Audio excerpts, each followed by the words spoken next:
à partir de quand il arrive sur ton radar, la Melo Ball? On arrive à négocier le fait qu'il vienne en Europe à l'intersaison pour qu'il rencontre ses fans, etc. On reste ensemble pendant une semaine et tout. Je vais aux États-Unis après 2 mois après. Il me voit à 40 mètres. Il vient droit vers moi. Ah, stylé. Et il me dit ouais, mon gars, from overseas, ça fait du bien de te voir. C'est quoi un bon lancement de chaussures? Est-ce que tu pourrais me donner les ingrédients qu'il faut cocher? L'ingrédient numéro 1, c'est le joueur. Ok. Ça peut être le bad boy, ça peut être le good guy, ça peut être ce que tu veux.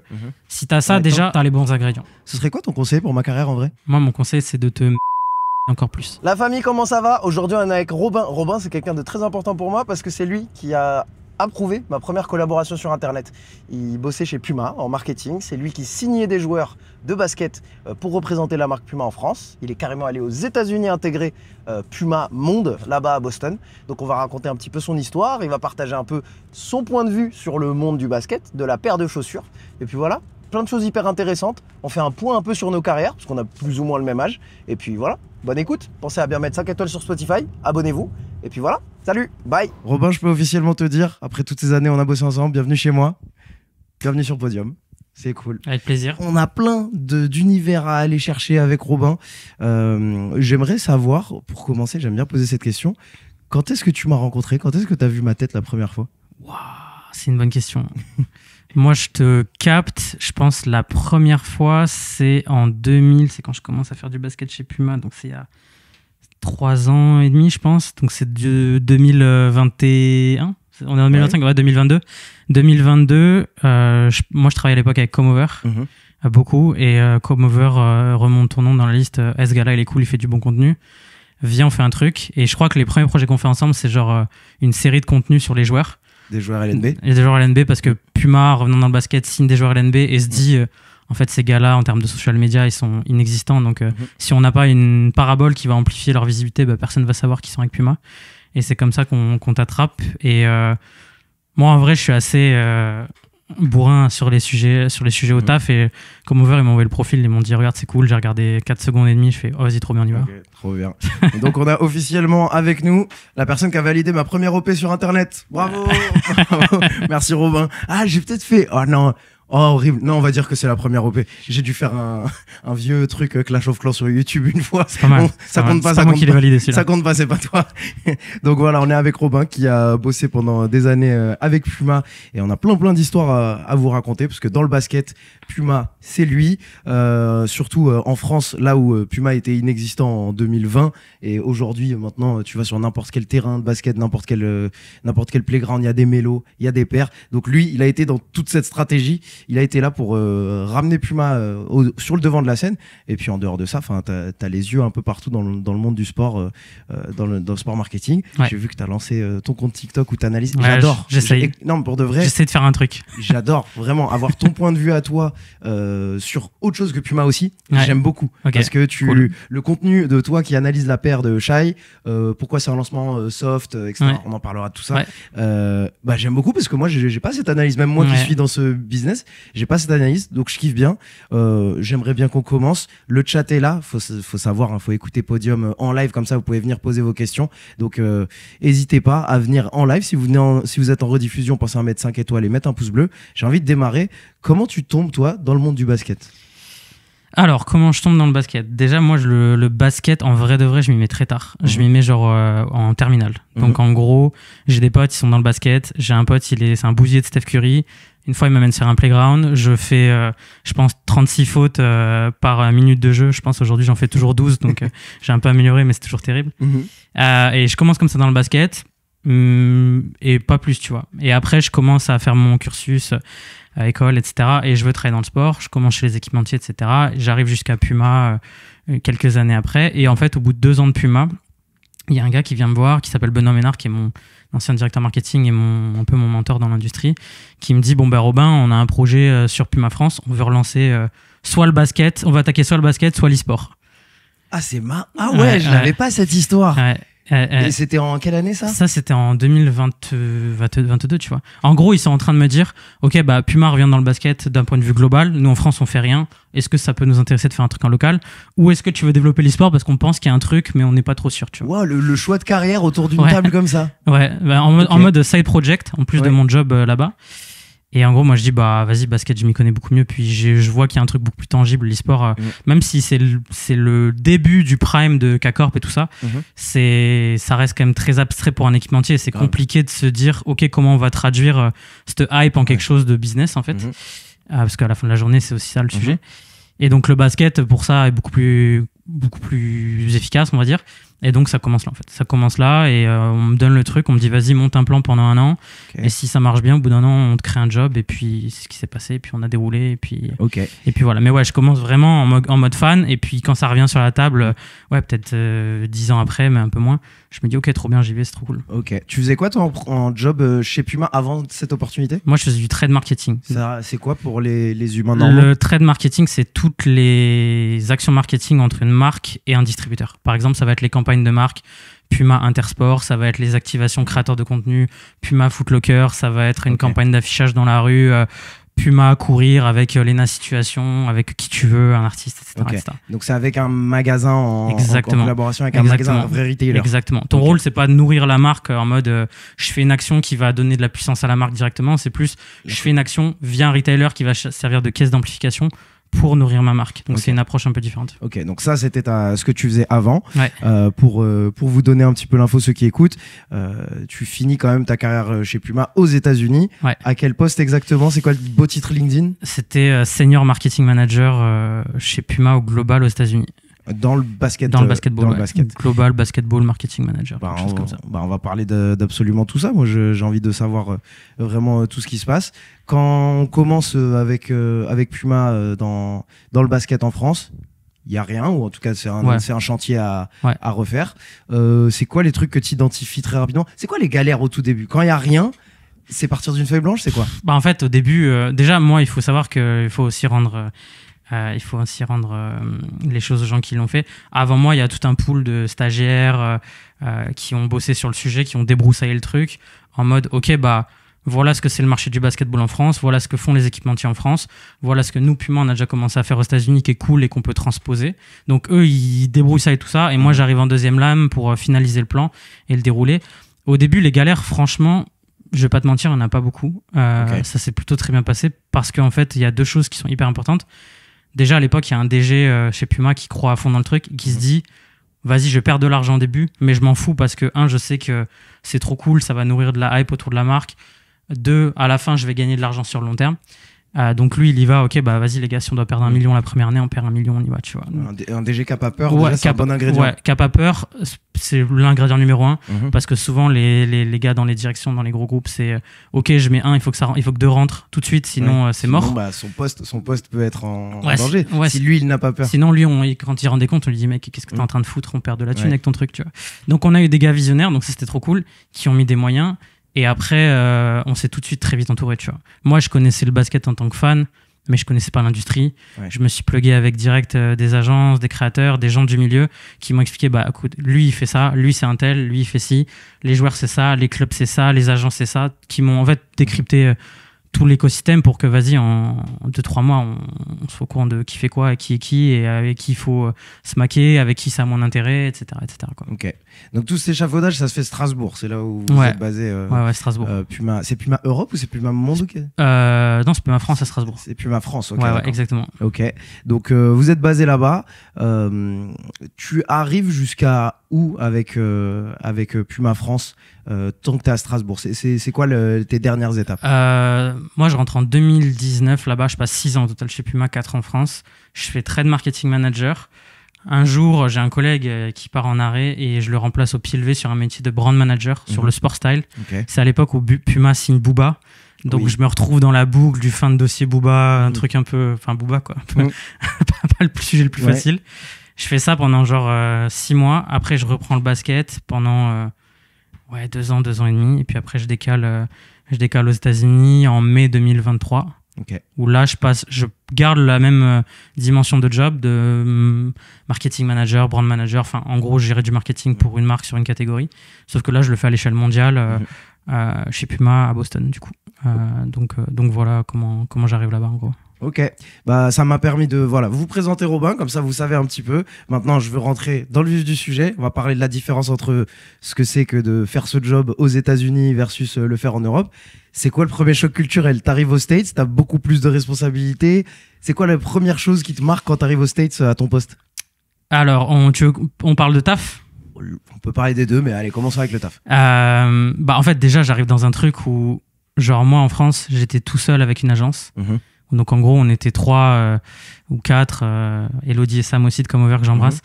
On était 3 ou 4 à prendre toutes les décisions, à tout faire. Vraiment, on faisait tout. On faisait des campagnes, on travaillait avec des créateurs, on signait des joueurs, on signait des clubs. En fait, on nous avait donné de l'oseille et on jouait au Monopoly, tu vois. On faisait ce qu'on voulait. Genre vraiment, toutes les décisions, c'était abusé, on prenait. Genre moi, un matin, je me levais, je disais, genre là, il est cool, ça se passe bien, on le signait, tu vois. Genre mon DG recevait le contrat, il appuyait sur le bouton, il regardait pas. Parce qu'il y avait une confiance aveugle. Après, parce qu'on faisait pas de la merde aussi et qu'on... Voilà, et donc je passe de ça à un truc où vas-y on est 40 et moi en fait c'est comme en NBA en fait, on me dit vas-y toi tu vas être un spot-up shooter, tu vas shooter à 3 points et t'es là tu dis ah mais je peux aussi drive et dunker, on dit non frérot t'es là pour tirer en fait. Putain, c'est vachement stylé comme anecdote. T'étais le Steph Curry de ton équipe. En gros, avant tu faisais ce que tu voulais avant. Ouais, avant tu fais ce que tu veux et là t'as un rôle spécifique et si tu fais bien ton rôle tout va bien fonctionner pour toi et pour l'équipe de manière globale. Et donc je passe d'un truc où j'ai full responsabilité à un truc où je suis beaucoup plus centré sur un sujet, ce qui permet aussi d'aller plus loin, tu vois. Mais du coup au début je suis en mode attends, mais on me demande de faire que ça et tout. Ouais, mais on me demande de le faire très très très bien, tu vois. Ok, on te demande d'exceller à ta tâche en particulier. Donc ça, c'est le premier truc. Tu arrives dans une structure qui est beaucoup plus lourde. Puis aussi, tu passes d'un truc où t'es 2-3 sur Puma France, sur 200-250 gars à parler basket. Donc t'es un petit peu le nerd du basket dans ton coin. Là, tu arrives dans un truc, c'est que des bousiers de basket, des designers produits, des mecs qui gèrent des athlètes NBA. C'est que des gars, ils sont là parce qu'ils ont un background basket. Et donc du coup, quand t'es fan de basket, tu kiffes quoi. Tu te sens plus dans ton coin quoi. Ouais, tu kiffes. T'es vraiment bien baigné. J'adore parce que dans le chat du live là, t'as du monde, t'as des fans qui sont en train d'arriver. Robin, t'es mon roi. On veut des anecdotes de Boston parce que bien sûr c'était à Boston que t'étais basé. On parle déjà de la collab avec Rookie. Ça on en parle bientôt. Bougez pas. Mais je veux continuer sur son intégration un peu aux States. Donc t'arrives à Boston. Ouais. On peut dire que c'est la ville la plus facile où s'intégrer quand même quand on est européen. Bah pour moi Boston c'est pas les États-Unis. Pour moi Boston c'est un bout de l'Europe qu'ils ont mis là-bas en vrai de vrai. Vas-y, dis-moi pourquoi. Parce qu'en fait déjà t'es pas du tout dans la vibe architecturale. Enfin le cliché qu'ont les gens je pense des États-Unis c'est New York, LA et tout. Déjà moi j'ai un truc c'est que je pense que LA, New York, Chicago, Boston et peut-être San Francisco. Pour moi c'est pas les États-Unis tu vois. Pour moi c'est un monde et les États-Unis c'est autre chose. Ouais, tout le reste des États-Unis c'est autre chose. Ouais. Mec, j'ai été à Charlotte, j'ai été à Portland, j'ai été à Atlanta. C'est ça les États-Unis. Indiana, t'as eu un All-Star Game là-bas. Indiana, Salt Lake City, c'est ça les US. Ouais. Et en fait, c'est pareil, moi quand je vais au Texas, je me dis oui, là je suis aux States. Ouais. Et en fait, tu vois, c'est comme quand les Ricains ils viennent à Paris, ils pensent que c'est les States, tu vois. Alors, c'est la France, tu vois. Alors qu'en vrai, pas du tout. Non. Et en fait, du coup, Boston, pour moi, c'est à part. C'est pas du tout des gros buildings dans tous les sens, c'est hyper grand comme ville, c'est très cosmopolite, c'est très à gauche en termes de politique, donc c'est très open, il y a toutes les nationalités, tout le monde cohabite ensemble. Et en fait, moi, c'est d'ailleurs pour ça que je vais à Boston, parce que la première fois que j'y vais, c'est pour des réunions clients. J'arrive là-bas, je me dis, en fait, c'est trop bien ici, tu vois, genre je me sens pas dépaysé, je me sens pas écrasé par une culture qui est très différente de la mienne. Alors évidemment, tu restes aux États-Unis avec tout ce qui va avec, en termes de culture, etc., mais le truc tout con, à Boston, tu peux marcher un peu, non? Boston, tu peux marcher, t'as un centre-ville piéton. Chose qui n'existe pas dans 99% des villes aux États-Unis. Ouais. Non, franchement, Boston, moi j'ai adoré. Pour moi, la meilleure ville aux États-Unis. Okay. Franchement, exceptionnel. Ça se tabasse avec New York pour moi dans mon cœur, mais Boston, exceptionnel. Et donc, du coup, là-bas, franchement, en termes de vie, je suis pas dépaysé. Et c'est aussi pour ça que j'y vais, tu vois. Okay. J'y vais la première fois que j'y vais, c'est en octobre 2022 pour des réunions, comme je t'ai dit. J'arrive là-bas, je me dis, les gars là-bas, niveau taf, ils sont cool. Je me dis, j'ai pas l'impression qu'ils soient 10 fois meilleurs que moi. Parce que souvent, quand tu travailles pour une marque en local et que tu passes à l'échelon global, tu te dis, ouais, les mecs là-haut, ça doit être des superstars. Ouais. En fait, t'arrives, tu te rends compte qu'ils sont comme toi et que tu peux très bien faire leur taf. Okay. Et la ville, je me dis, ok, trop bien, tu vois. Donc après, je reviens en France, je dis à ma femme, s'il y a un truc, vas-y, j'y vais. Il y a quelque chose, quoi. Et genre 10 jours après, il y a eu un truc et ça s'est fait super vite, ouais. Ouais, bah on en parlera, mais tout va vite aux États-Unis, absolument tout. Ouais. Ok. Et donc tu intègres cette équipe, t'as dit que t'étais un spot-up shooter. C'était quoi ton spot-up shooting? C'est quoi ton carré où tu dois exceller à ce moment-là? Moi, mon carré numéro 1, c'est déjà ce qu'il faut savoir, c'est que mon poste, il le crée. Donc en fait, ils ont un truc qui tourne sans moi, et en gros, ils me prennent aussi pour la valeur ajoutée de j'ai connu la partie marché chez Puma, donc j'ai connu le terre-terre, le local. Et ils veulent un gars justement qui est capable de comprendre ce que les mecs font en bas et travailler le mieux possible avec eux. Donc en gros, moi, c'est Robin, on veut que tous les gens sur la terre qui bossent sur le basketball chez Puma, ils soient au courant de ce qu'on fait, ils aient un gars à appeler si jamais ils ont besoin d'un truc, ils ont besoin d'une info, ils ont besoin d'une idée, ils ont besoin de tout ça en fait. Donc du coup, moi, mon job, c'est vraiment au quotidien, tu vois, d'être au contact avec Puma en Chine, en Australie, toutes les nationalités du monde pour les aider parce qu'à un moment donné, ils viennent te voir et te disent on veut signer des joueurs, comment ça marche d'un point de vue légal, on veut faire un terrain de basket à Perth en Australie, est-ce que vous avez un design déjà tout fait pour nous, on veut faire une campagne d'activation magasin avec des influenceurs aux États-Unis, est-ce que vous avez un best practice ailleurs dans le monde qu'on peut reproduire. En fait, je suis vraiment la plaque tournante. Ouais, le portfolio. On a un portfolio de ça. J'ai ça, ça ressemble à ça, ça ressemble à ça. Et ça, c'est mon truc numéro 1. Et mon deuxième truc, c'est gérer toute la création, toute la coordination des plans marketing, des stratégies marketing autour de LaMelo Ball, Breanna Stewart et Scoot Anderson. C'est mes 3 gros sujets. Surtout LaMelo. Alors toi qui dis t'es spot-up shooter, c'est quand même une belle place pour s'exprimer. Mais j'insiste sur le mot coordination, c'est-à-dire que moi je suis vraiment un coordinateur et à côté il y a genre 10 mecs qui travaillent sur Melo, tu vois. Il y a un gars qui travaille à la créa, il y a un mec qui travaille à la com, il y a un gars qui travaille à social media, il y a un gars qui gère l'athlète. Enfin tu vois, je suis pas moi tout à faire tout seul, tu vois. Ok, d'accord.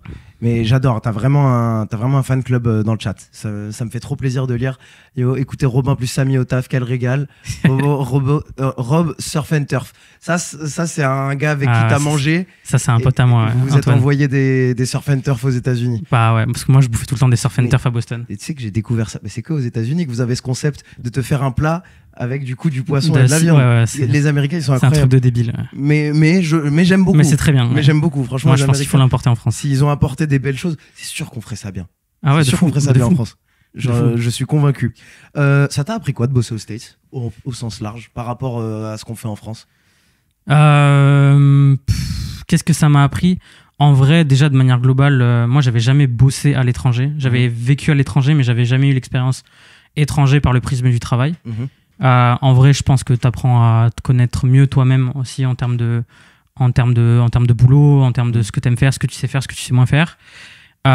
Pour moi, culturellement, ça m'a aussi beaucoup permis d'apprendre sur tout ce qui est côté hiérarchique et politique. Parce que en vrai, chez Puma, de manière globale, c'est pas un truc qui exacerbait le côté politique, alors que tu le retrouves beaucoup dans les grands groupes. Moi, encore une fois, je l'ai jamais trop expérimenté, mais tous les gens qui te parlent de grands groupes t'en parlent d'une manière ou d'une autre. Chez Puma France, tu n'as pas du tout ce truc-là. Tu peux t'adresser au DG comme tu t'adresserais aux stagiaires, comme tu t'adresserais à l'ANA qui te sert à manger à la cantine. Il n'y a pas de frontière en fait. T'arrives aux States, il y a un petit peu plus de ça quand même. T'arrives aux States, tu t'adresses pas à qui tu veux. Et quand t'arrives dans une réunion et qu'il y a ton N+1 et qu'il y a une autre équipe en face avec leur N+1, ils se parlent entre N+1 et toi t'es là pour écouter, pour prendre les notes des pour-actions et pour faire ce que tu as à faire derrière. Mais tu as moins ce truc de salut, j'ai une idée les gars, tu sais quoi ton idée, on en parlera en privé, mais c'est pas le moment ici, tu vois. Et en fait, on te le présente pas comme ça, de manière pure et dure, mais moi je l'ai un peu ressenti comme ça. Et en vrai, je suis pas en mode c'est bien ou c'est pas bien, tu vois, c'est juste un autre fonctionnement. Et du coup, tu apprends à faire avec ça. Et je me suis vachement nourri de ça, tu vois. Je pense que ce que j'ai appris le plus là-bas, c'est comment fonctionne une organisation plus que des skills marketing pur et dur, etc., que j'avais vachement bossé plus en France, tu vois. Ok. Ouais, bah t'avais plus cette capacité de tester créativement en France, j'imagine. Bah du coup, ça c'était une question que j'avais. Peut-être ça te ramène beaucoup plus en France. À ce moment-là, quand tu signes ces joueurs, je pense que ça va intéresser des gens. Tu cherches quoi quand tu vois un joueur? Parce que tu me dis, ouais, je me lève un matin, lui, je le kiffe. C'est quoi les petits signaux qu'une marque... Alors, je te demande toi, mais au sens large, qu'est-ce qu'une marque peut voir et se dire, ah, j'aime bien ce joueur, je vais le signer? Bah, en fait, déjà, la première chose que tu fais quand tu es une marque et que tu signes des joueurs, c'est définir c'est quoi ta strat, tu vois. Tu vas signer un joueur au service de quoi? En fait, nous, quand on arrive sur le basket chez Puma, on se dit... Le truc numéro 1 dont tu as besoin quand tu es une marque de basket, c'est de la crédibilité sur le terrain. Tu en as besoin. C'est impossible. Tu peux pas être une marque qui se targue d'être une marque qui fait des bons produits si tu n'as pas des athlètes de haut niveau qui portent ta chaussure. C'est impossible. Donc ça, c'est ton point de départ. Ensuite, tu te dis, c'est quoi les catégories de joueurs que tu as en France? En France, globalement, moi, je pense que tu as 4 catégories de joueurs. Tu as les rookies prospects NBA, tu as les joueurs de Pro A, tu as les joueurs équipe de France Euroleague et tu as les joueurs NBA. En fait, aujourd'hui, quand tu analyses le marché, que tu es Puma il y a 3 ans, tu te dis Adidas et Nike, ils sont aux 2 extrémités. Ils sont soit sur les joueurs NBA, Soit sur les prospects. NBA, soit sur les prospects NBA. Au milieu, il n'y a personne. Au milieu, tu fais ton marché. Ah, c'est tu ça peux, que tu fais. tu peux signer qui tu veux parce qu'en fait, tu as peut-être un joueur de pro sur 100 qui a un contrat, tu vois. Non, franchement, j'exagère pas. Tu as très peu de joueurs de pro qui ont des contrats avec des équipementiers. Ok. Même tu vas à Paris Basket ou tu vas à Monaco, tu as peut-être un joueur sur 3 qui a un contrat, tu vois. Les autres, ils n'ont pas de contrat. Ah ouais, c'est intéressant ça. Et en fait, tu fais ça, tu dis, ok, bah moi, je vais taper au milieu parce que c'est là où j'aurai le moins de complexité. Et vu que j'ai pas trop d'argent au démarrage, Bah, t'as pas de compétition. j'ai pas de compétition des deux côtés parce que si t'arrives face à Nike ou Adidas, tu te fais casser les dents. Donc, tu fais ce travail-là. Et après, derrière, une fois que tu t'as niché ces joueurs-là, tu dis, ok, bah, c'est quoi mes critères? Faut que ça fitte avec la marque. L'ADN de Puma sur le basket, c'est quand même un truc très bruyant, bordélique, marrant. Donc, on veut pas des gars qui sont non plus trop sérieux ou qui ont cette capacité à se prendre un peu moins sérieux. Après, il y a un autre critère pour moi qui est prépondérant. Et ça, c'est purement personnel, mais je pense que c'est trop important de s'écouter à ce niveau-là. C'est, vas-y, je veux pas travailler avec des connards, tu vois. Oui, bah. Donc, non, mais ça peut paraître con, mais des fois, t'as des joueurs, tu te dis, ok, lui, c'est peut-être le plus fort en France, mais si c'est un connard, je préfère avoir le deuxième plus fort, qui est peut-être plus sympa, tu vois. Ok. Tu rends pas service à ta marque des fois en faisant ça, parce bien sûr. que peut-être qu'en ayant le meilleur, tu vas toucher plus de monde. Mais en vrai, la réalité, c'est que c'est important parce que quand tu commences à avoir 20-30 joueurs au quotidien qui t'écrivent, si les mecs ils sont ingérables, c'est horrible, tu vois. Donc ça, c'est vraiment les deux critères. Et après, tu prends en compte tout un tas d'autres critères. Est-ce que le gars, il a de l'audience? Est-ce qu'il est dans un club qui résonne? Tout un tas de choses qui après viennent un petit peu... Est-ce qu'il est sur la pente ascendante de sa carrière, ouais, j'imagine? Exactement. C'est sûr que tu as plus d'intérêt, tu vois, quand on est Puma, à signer au démarrage un Adi Rifi qui est en pétard, qui est en train de devenir un joueur de ouf, qui est franco-algérien, qui a une bonne gueule, qui est cool, qui a un jeu stylé, qui fait qu'en fait, tu as 1 milliard de personnes qui vont s'identifier à lui, plutôt qu'un joueur inconnu au bataillon de 35 ans qui fait 2,20 m et qui parle à personne, tu vois. Ouais, je comprends. C'est qui ta signature la plus pépite? Ce que je veux dire, c'est pas forcément que tu attendais autant de retombées médias, autant de belles choses autour de lui que tu as signé chez Puma. En tout cas, c'est la personne qui t'a le plus surpris que tu as pu signer. Est-ce que c'est Nadir? Je pense que c'est Nadir en vrai. Pourquoi? En fait, moi, ça se fait comment avec Nadir? En fait, Nadir, la backstory, elle est marrante, c'est que je crois qu'au début, il est au Portel et il joue en Nitro Fusion. Ouais. Donc l'ancêtre de la All Pro Nitro en 2022. Et en fait, il porte ça et je sais plus qui me le partage en DM. Il porte tout le temps ça, tu vois. Et je crois qu'on rentre en contact, on dit vas-y frérot, si tu veux on t'envoie des paires parce que tu kiffes la marque. Moi j'ai tout intérêt à avoir des joueurs qui portent ma marque pour gratuit, voilà. Tu vois, c'est magnifique pour moi. Si je peux en avoir 250 comme ça, je leur envoie tout ce qu'ils veulent, il y a pas de problème. Et en fait il commence à porter la marque et au bout d'un an, au début on voulait pas le signer. Hein. Au début, non, parce qu'au début genre il était au Portel, il était rookie de chez Rookie, genre, et puis honnêtement, si on se dit les choses, je pense qu'il y a une personne sur 1 million qui pouvait prédire la trajectoire qu'il a, même peut-être zéro. C'est facile aujourd'hui de se dire c'était non, c'est pas visible. Et en fait, tu vois, et puis au bout d'un an, parce qu'on s'entend trop bien et que le mec est trop cool et que lui il est de Strasbourg, il vient au bureau très souvent nous voir, boire un café, on lui montre les nouveautés, il kiffe de ouf. Vas-y, on te file un contrat de 2 ans. Bon, avec du recul, on aurait dû lui filer 4 ou 5. On est 6 ans, tu fais les 10 ans, tu bouges plus. Mais on lui file 2 ans et ça démarre comme ça, tu vois. Ça démarre comme ça. Et puis après, vas-y, il fait une saison de port au Portel, il va à Paris Basket, tout le monde se dit, maintenant ça va plus être la même, il va être coûté. Tu parles, c'est pareil. C'est fou ça. Puis après, c'est pareil. Puis là, ça parle de Euroleague, NBA, des contrats à 1 million. Alors que le gars, il y a encore 3 ans, il était au Portel et qu'il était. À peine dans la rotation du Portel, tu vois. Donc c'est un truc de ouf. Donc lui, je pense, c'est le plus impressionnant. Et puis en même temps, la temporalité va avec Melo. Quand vous le signez, Melo est en train de péter, vous venez de le signer. Tu me diras niveau timing. Mais je pense que ça va bien ensemble parce que c'est deux guards qui jouent avec un jeu excitant, avec un jeu. Donc ça va ensemble. Ouais, complètement. Et puis t'as ce côté jeu excitant et puis t'as ce côté un peu unique, tu vois. La réalité d'un gars comme Nadir, c'est que je pense qu'en France, des gars qui sont capables de vendre des chaussures, vraiment vendre, tu vois, des chaussures. T'en as peut-être 2 ou 3 et il est dedans, tu vois. Ouais. Donc, c'est qui les 2 ou 3 joueurs en France qui peuvent vendre de la paire à ton avis? Franchement, quand je dis France, je dis qui joue dans le championnat de France. Je pense qu'un Okobo, il doit pouvoir vendre des chaussures, en vrai. Parce qu'il a quand même un truc, il a une gueule, il a un jeu, il est cool. Je pense que les gens peuvent bien s'identifier à lui. Et après, tu vois, si je dois en trouver un 3e, même là, tu vois, rien d'en parler, je trouve que c'est dur en vrai. C'est dur. Qui joue pas en NBA. Qui joue pas en NBA, c'est dur. Ouais, je comprends. On vous laissera compléter le top 3. Et même qui joue en NBA en vrai. En vrai, si t'enlèves Wemby. T'enlèves Wemby. Ah. Je suis désolé, Zach, Alexar, c'est des joueurs de ouf. Ouais, mais Alexar, c'est pas des joueurs qui font des chaussures à date. Alors, Alexar, il a des chaussures avec des 4, il les a vendues. Trop bien. Et à voir ce qui va se passer derrière et tout. certainement la capacité de le faire si, enfin les chiffres le prouvent en tout cas. Mais là comme ça, je me dis pas instinctivement. En dehors de Wemby, il y a un gars qui peut vendre 100 000 paires, tu vois. Bah ça c'était une question vers laquelle je voulais aller. Comment on fait pour qu'un pivot ou un big man vende des chaussures? Parce que je ne sais pas qui est le dernier pivot ou big man qui est bankable comme ça, même en NBA. Pour moi, c'est impossible. Alors, est-ce qu'on peut... Explique-moi ça. En fait, pour moi, il y a un truc de... Les gens, aujourd'hui, ils achètent une chaussure parce qu'ils s'identifient à un mec, à un moment donné. Tu peux t'identifier à un mec par sa personnalité, par son style de jeu, par ce qu'il est en tant qu'athlète. Mais en fait, quand tu es un pivot de 2,20 m qui fait 120 kilos et qui fait que du pick and roll en NBA... Bah en fait, qui s'identifie à ça, tu vois? Même un pivot, il va s'identifier à un meneur en vrai. Un pivot en amateur, en vrai de vrai. Tes pivots en amateur, tu vas t'identifier à... Le max du pivot auquel tu vas t'identifier, c'est Embiid, Wemby. Wemby, c'est un joueur à part. Parce que pour moi, Wemby, c'est un pivot, mais qui a un ailier en vrai de vrai en termes de ce qu'il dégage, tu vois. Et en termes pour une marque... Il a tous les codes de ce que les pivots sont pas. Oui. Mais en fait, quand t'es Jokic, quand t'es Embiid, tu vends pas de chaussures, tu vois. Embiid, il était chez Adidas, ils ont arrêté. Il est passé chez Under Armour, ils ont fait une chaussure, ils ont arrêté. C'est une catastrophe industrielle. Il est passé chez Skechers aussi. Il est passé chez Skechers. Là, il a fait 3 marques en 4 ans. Alors que le gars est MVP, tu vois. Mais je comprends que Joel Embiid dit tu vends pas de chaussures. Enfin, son style de jeu, il est pas. Enfin, c'est pas ce que le joueur regarde. Et c'est toute la problématique des signature shoes quand t'es une marque, c'est que la signature shoes, elle est pas performante si le joueur est performant. Le meilleur joueur du monde peut être éclaté en termes de vente pour une marque et tu peux avoir un joueur mid qui est fancy, qui a tous les codes, qui va vendre des chaussures. Lamelo, c'est un bon exemple. Lamelo, c'est un super joueur. L'arrêté de Lamelo, c'est qu'il a joué 50% de ses matchs en NBA depuis qu'il a commencé sa carrière. La réalité, c'est que c'est la 3e ou la 4e chaussure qui se vend le plus. Ouais, il vend quand même si... Il vend alors qu'il joue pas, tu vois. Et alors que t'as des gars à côté qui sont des MVP comme Jokic, qui font des stats de fou, qui sont... Et lui, Jokic, il vendra jamais de chaussures. Jokic, il est signé chez qui, lui? Il est signé chez une marque qui s'appelle 361, qui est une marque chinoise. Je pense que lui, il en a rien à cirer. Ça arrivé sur la table de son agent. Il lui a dit, frérot, tu veux pas qu'on signe pour prendre des sous?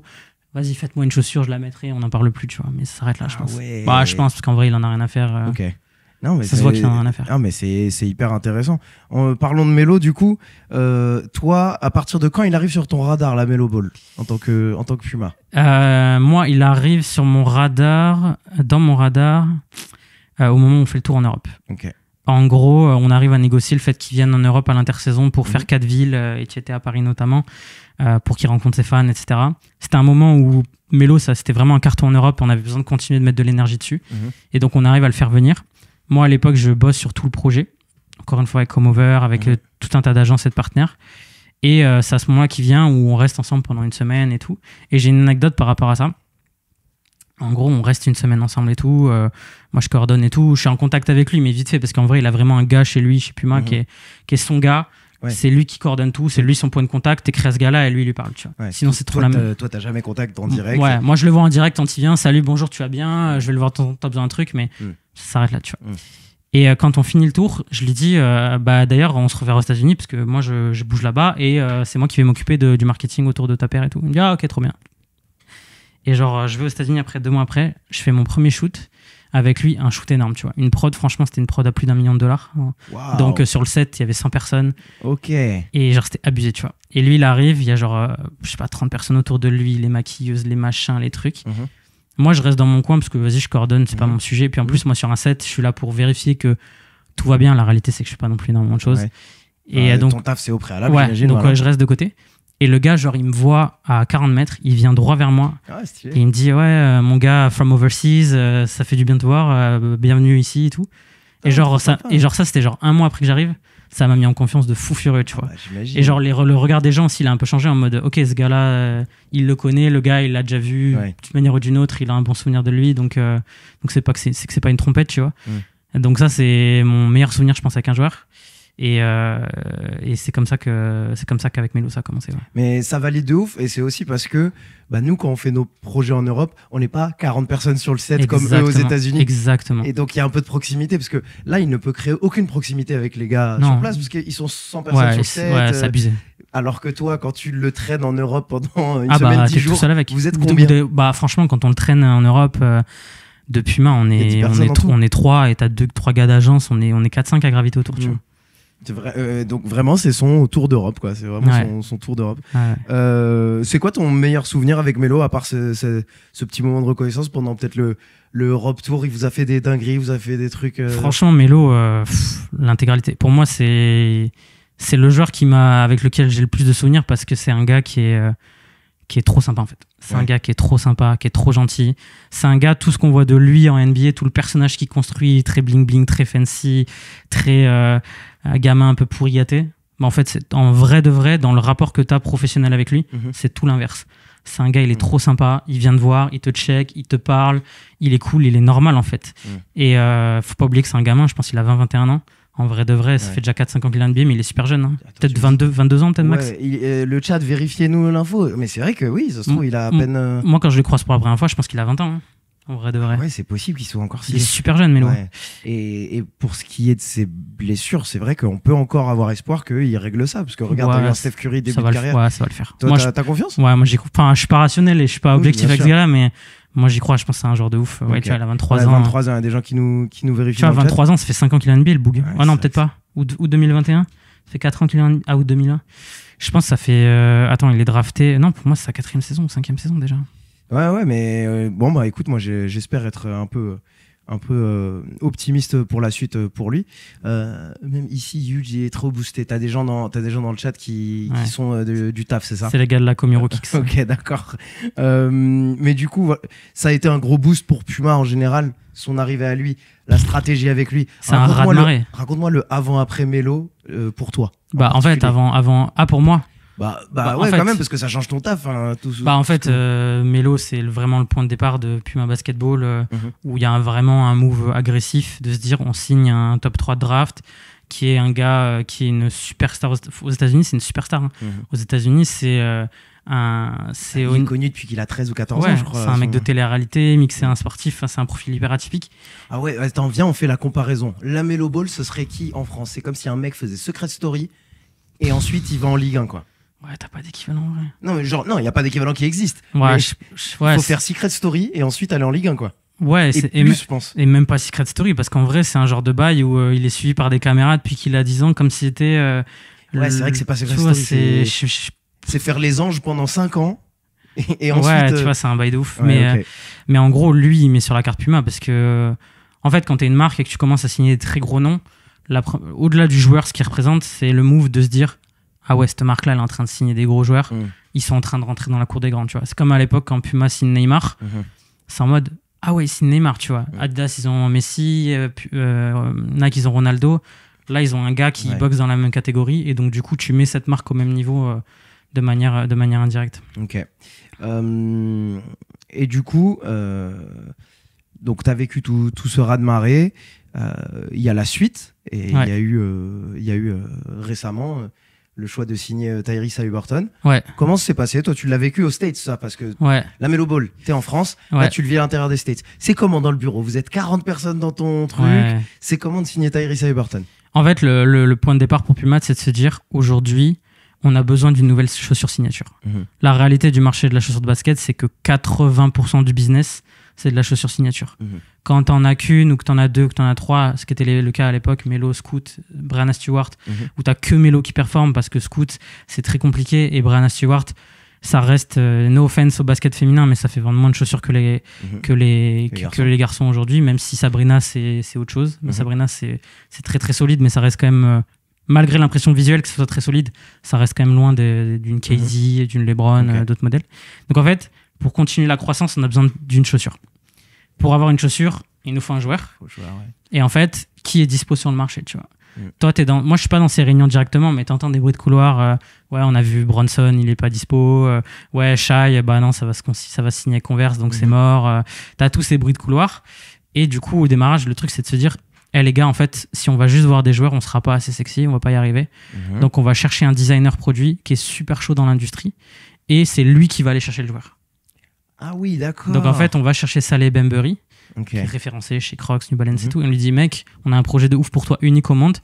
Tu vas dessiner des chaussures et c'est quoi, c'est toi qui choisis le gars. Ah ouais. Et d'ailleurs, si tu vas sur l'Insta de Saleh, il a fait un carrousel, je sais plus quand. Il met une vidéo de lui qui écrit à Tyrese un vocal où il dit ouais, salut Tyrese, je suis à Indiana. Si t'as 5 minutes, on se boit un café, j'aimerais te parler d'un projet et tout, tu vois.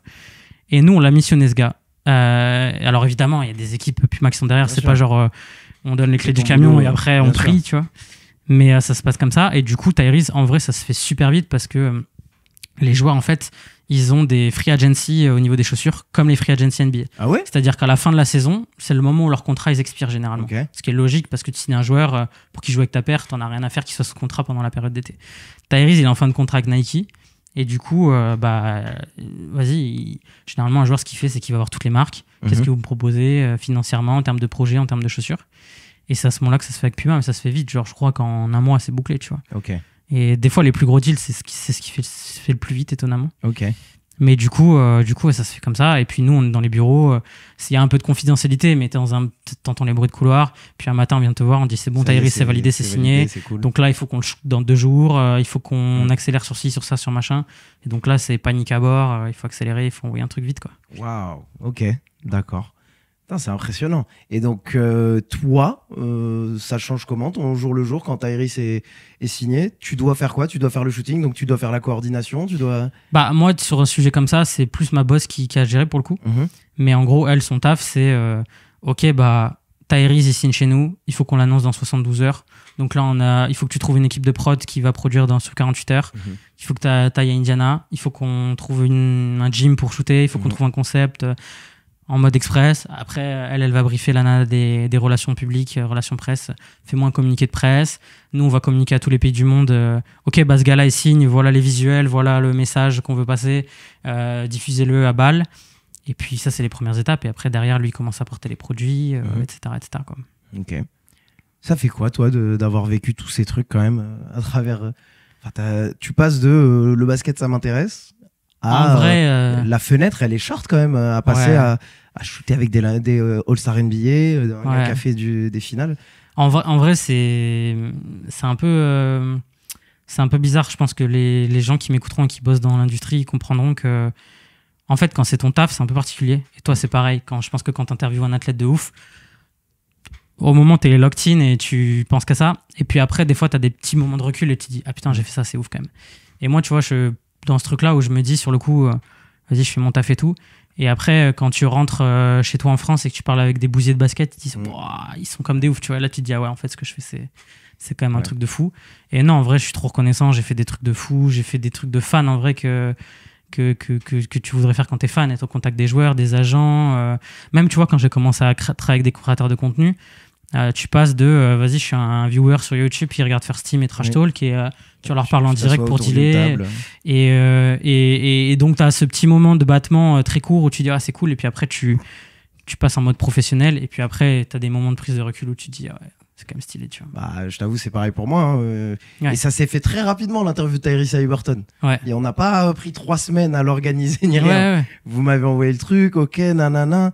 Et puis moi, je crois que j'avais un autre truc le jour même. Donc vraiment, j'arrive, tu sais, en mode, il y a eu Presta avant, il y a Presta après, tu vois. Ouais, nouvelle journée au bureau. Et le soir même, je dîne avec un cousin que ça fait longtemps que j'ai pas vu. Enfin, vraiment, tu vois, je m'assois, je fais, ouais, quand même, il a fait les JO. Ouais, j'étais avec quelqu'un qui médaille d'or. Il a fait sa médaille d'or, quoi. Non, c'était vraiment quelque chose. Bon, on va aller vers un peu ta fin avec Puma, parce qu'aujourd'hui, t'es un free agent, toi aussi, maintenant. Ouais, exactement. Comment ça se passe? Tu t'étais déjà en train de voir pour le futur, toi? Ouais. Comment tu quittes Puma, toi? En gros, moi, la fin, elle est particulière. Hein. En gros, moi, déjà au démarrage, je sais qu'à l'été 2025, je veux rentrer en France. Parce que ma femme, en fait, devait venir aux États-Unis.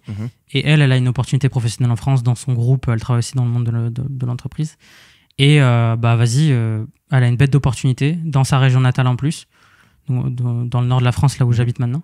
Et en fait, je lui dis, en vrai, va dans le process et si t'as le job, prends-le, tu vois. Ouais. Je vais pas te dire, moi, arrête ta life pour me suivre moi, qui ai fait un choix par rapport à un job. Oui. Et moi, te dire, ne fais pas un choix par rapport à un job, tu vois, c'est pas fair play. Donc, je dis, vas-y, fais ton truc, si ça se passe bien, je m'adapterai, tu vois, chacun son tour.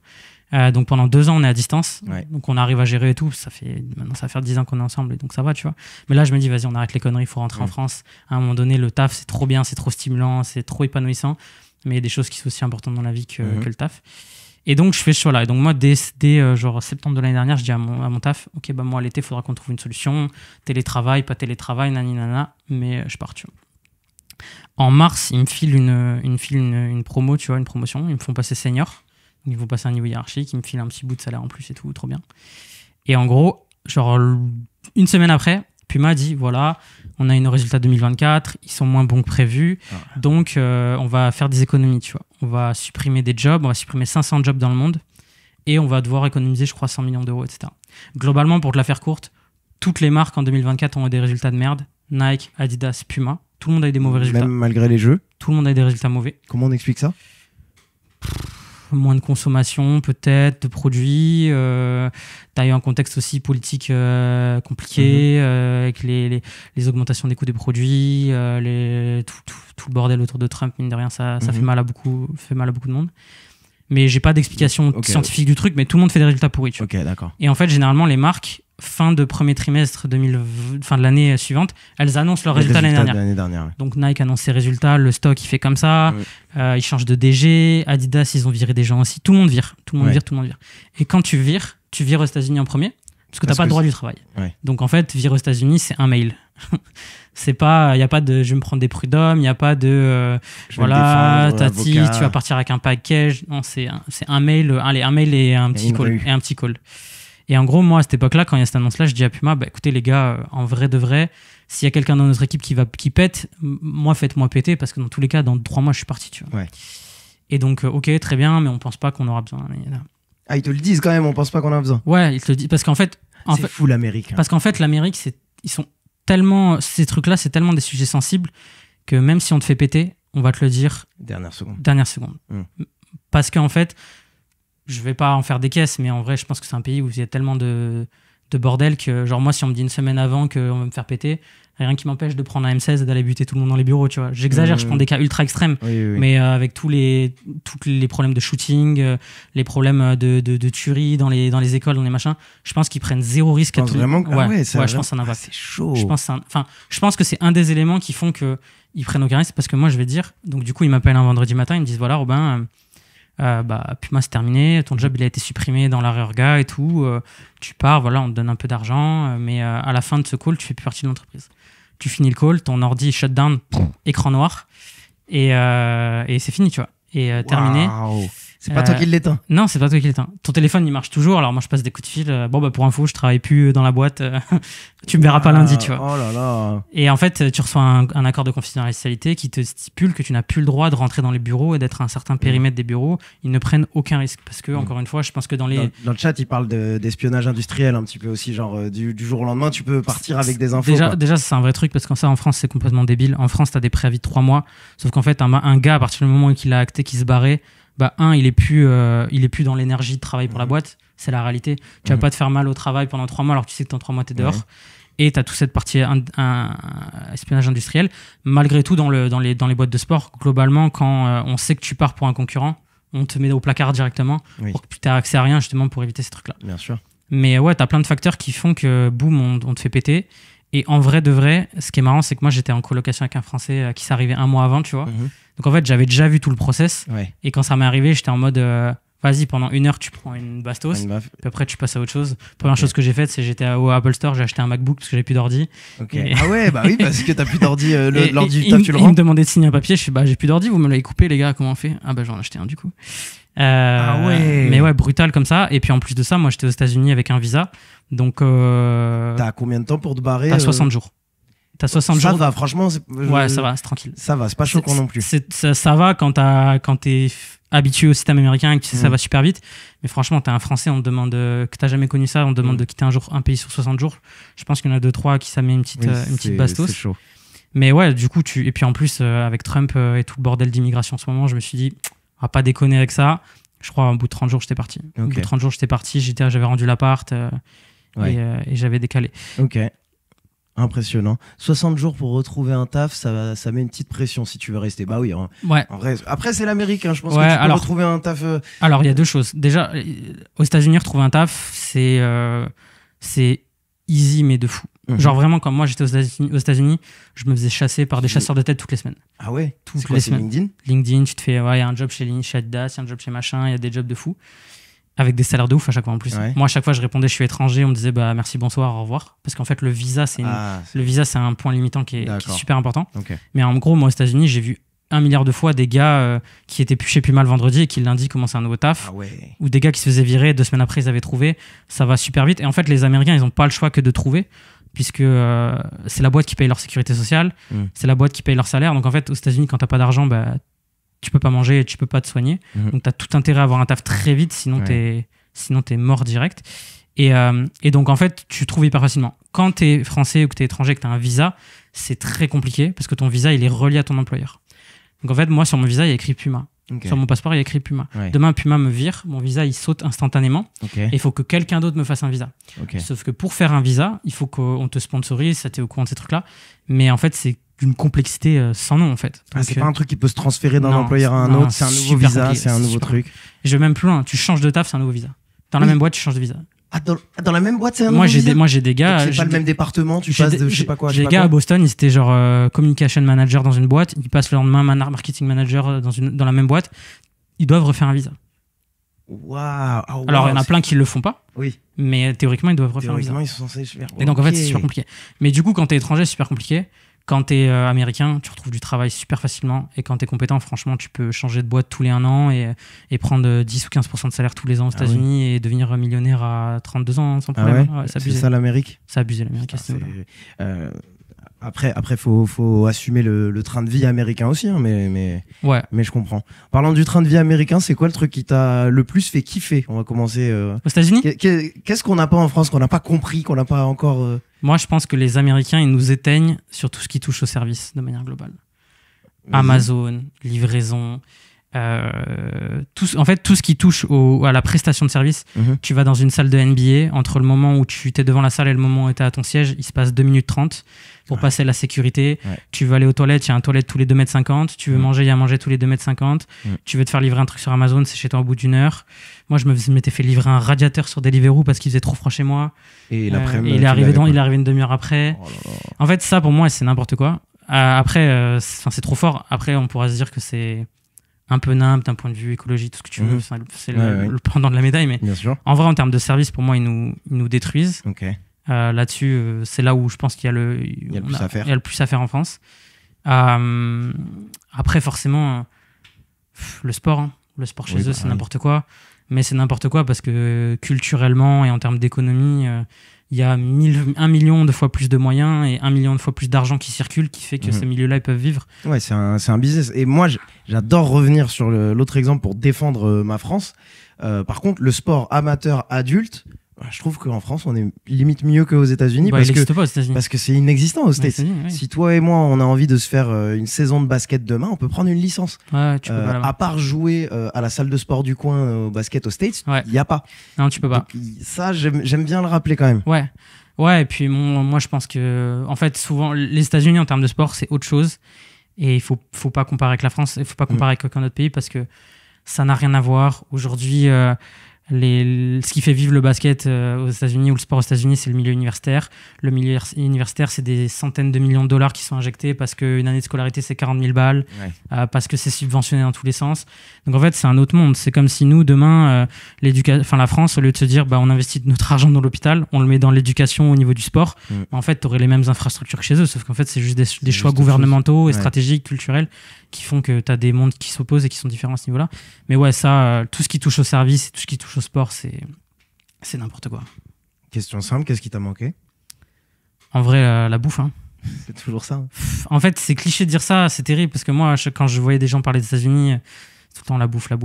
Mais en vrai, je pense que la France et l'Europe, en termes de food, c'est trop fort. Et en fait, le gros problème des États-Unis, au-delà qui sont pas la culture de la... Déjà, il y a plusieurs choses. Ils ont pas la culture de la table. Aux États-Unis, tu manges devant ton ordi. Raconte-moi ça. Ton midi, il ressemblait à quoi? Il n'y a pas de midi. Il y a pas de midi. Moi, quand j'étais en France, t'arrives à midi. Ouais, les gars, on va bouffer. À 14h, t'es à ton bureau, tu vois. Et tu refais le monde. Et tous les midis, t'as les mêmes conversations stériles sur les mêmes sujets. Et tu manges entrée, plat, dessert, machin, tout. Là-bas, ils prennent un paquet de chips, ils prennent une barre de céréales, ils mangent devant leur ordi. Et la pause, elle dure 10 minutes, tu vois. Mais par contre, l'avantage, c'est qu'à 16h, ils sont plus au bureau, tu vois. Ils sont barrés. Mais ils bouffent pas, tu vois. C'est pas leur truc. Eux, ils ont vraiment un besoin physiologique de manger. Ils ont pas du tout l'art de la table comme nous là. Et d'ailleurs, c'est pour ça que si vous allez aux États-Unis, vous voyez des gens qui bouffent à 8h, comme à 9h, comme à 16h, comme à 15h au restaurant. Les Américains, ils se bouffent à toute heure parce qu'ils bouffent quand ils sont faim, en fait. Ouais, les restos sont ouverts et il n'y a pas de fermeture. Ils mangent quand ils ont faim, alors que nous, on mange à des temps qui... Tu vois, il y a un côté beaucoup plus culturel.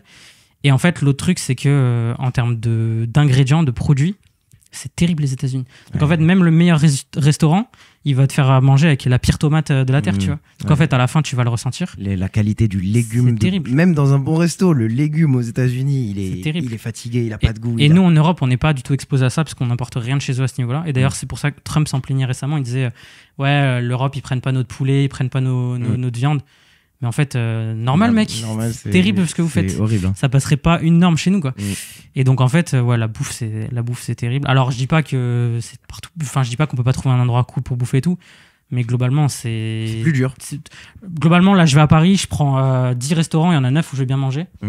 Même le petit boui-boui du coin, je sais que je vais manger une bonne entrecôte avec des frites. Là-bas, c'est terrible, quoi. Puis après, en plus, tu te fais allumer, quoi. Tu te fais au niveau prix, c'est... De toute façon, tu étais déjà exposé à la culture du tips, à la culture de filer un tips, mais c'est vrai que c'est lunaire pour nous, pour le monde entier quand on arrive aux States, quoi. Ah ouais, c'est lunaire. Mais c'est lunaire, mais du coup, ce que tu disais juste avant, c'est que ça te permet aussi d'aimer la France. Ça te permet de te rendre compte pourquoi la France, c'est un pays de ouf. Et moi, j'encourage tous les gens à aller aux États-Unis ou à l'étranger vivre au moins un an. Parce qu'en fait, tu apprends à mieux te connaître, mais au-delà de ça, tu apprends à te rendre compte que la France...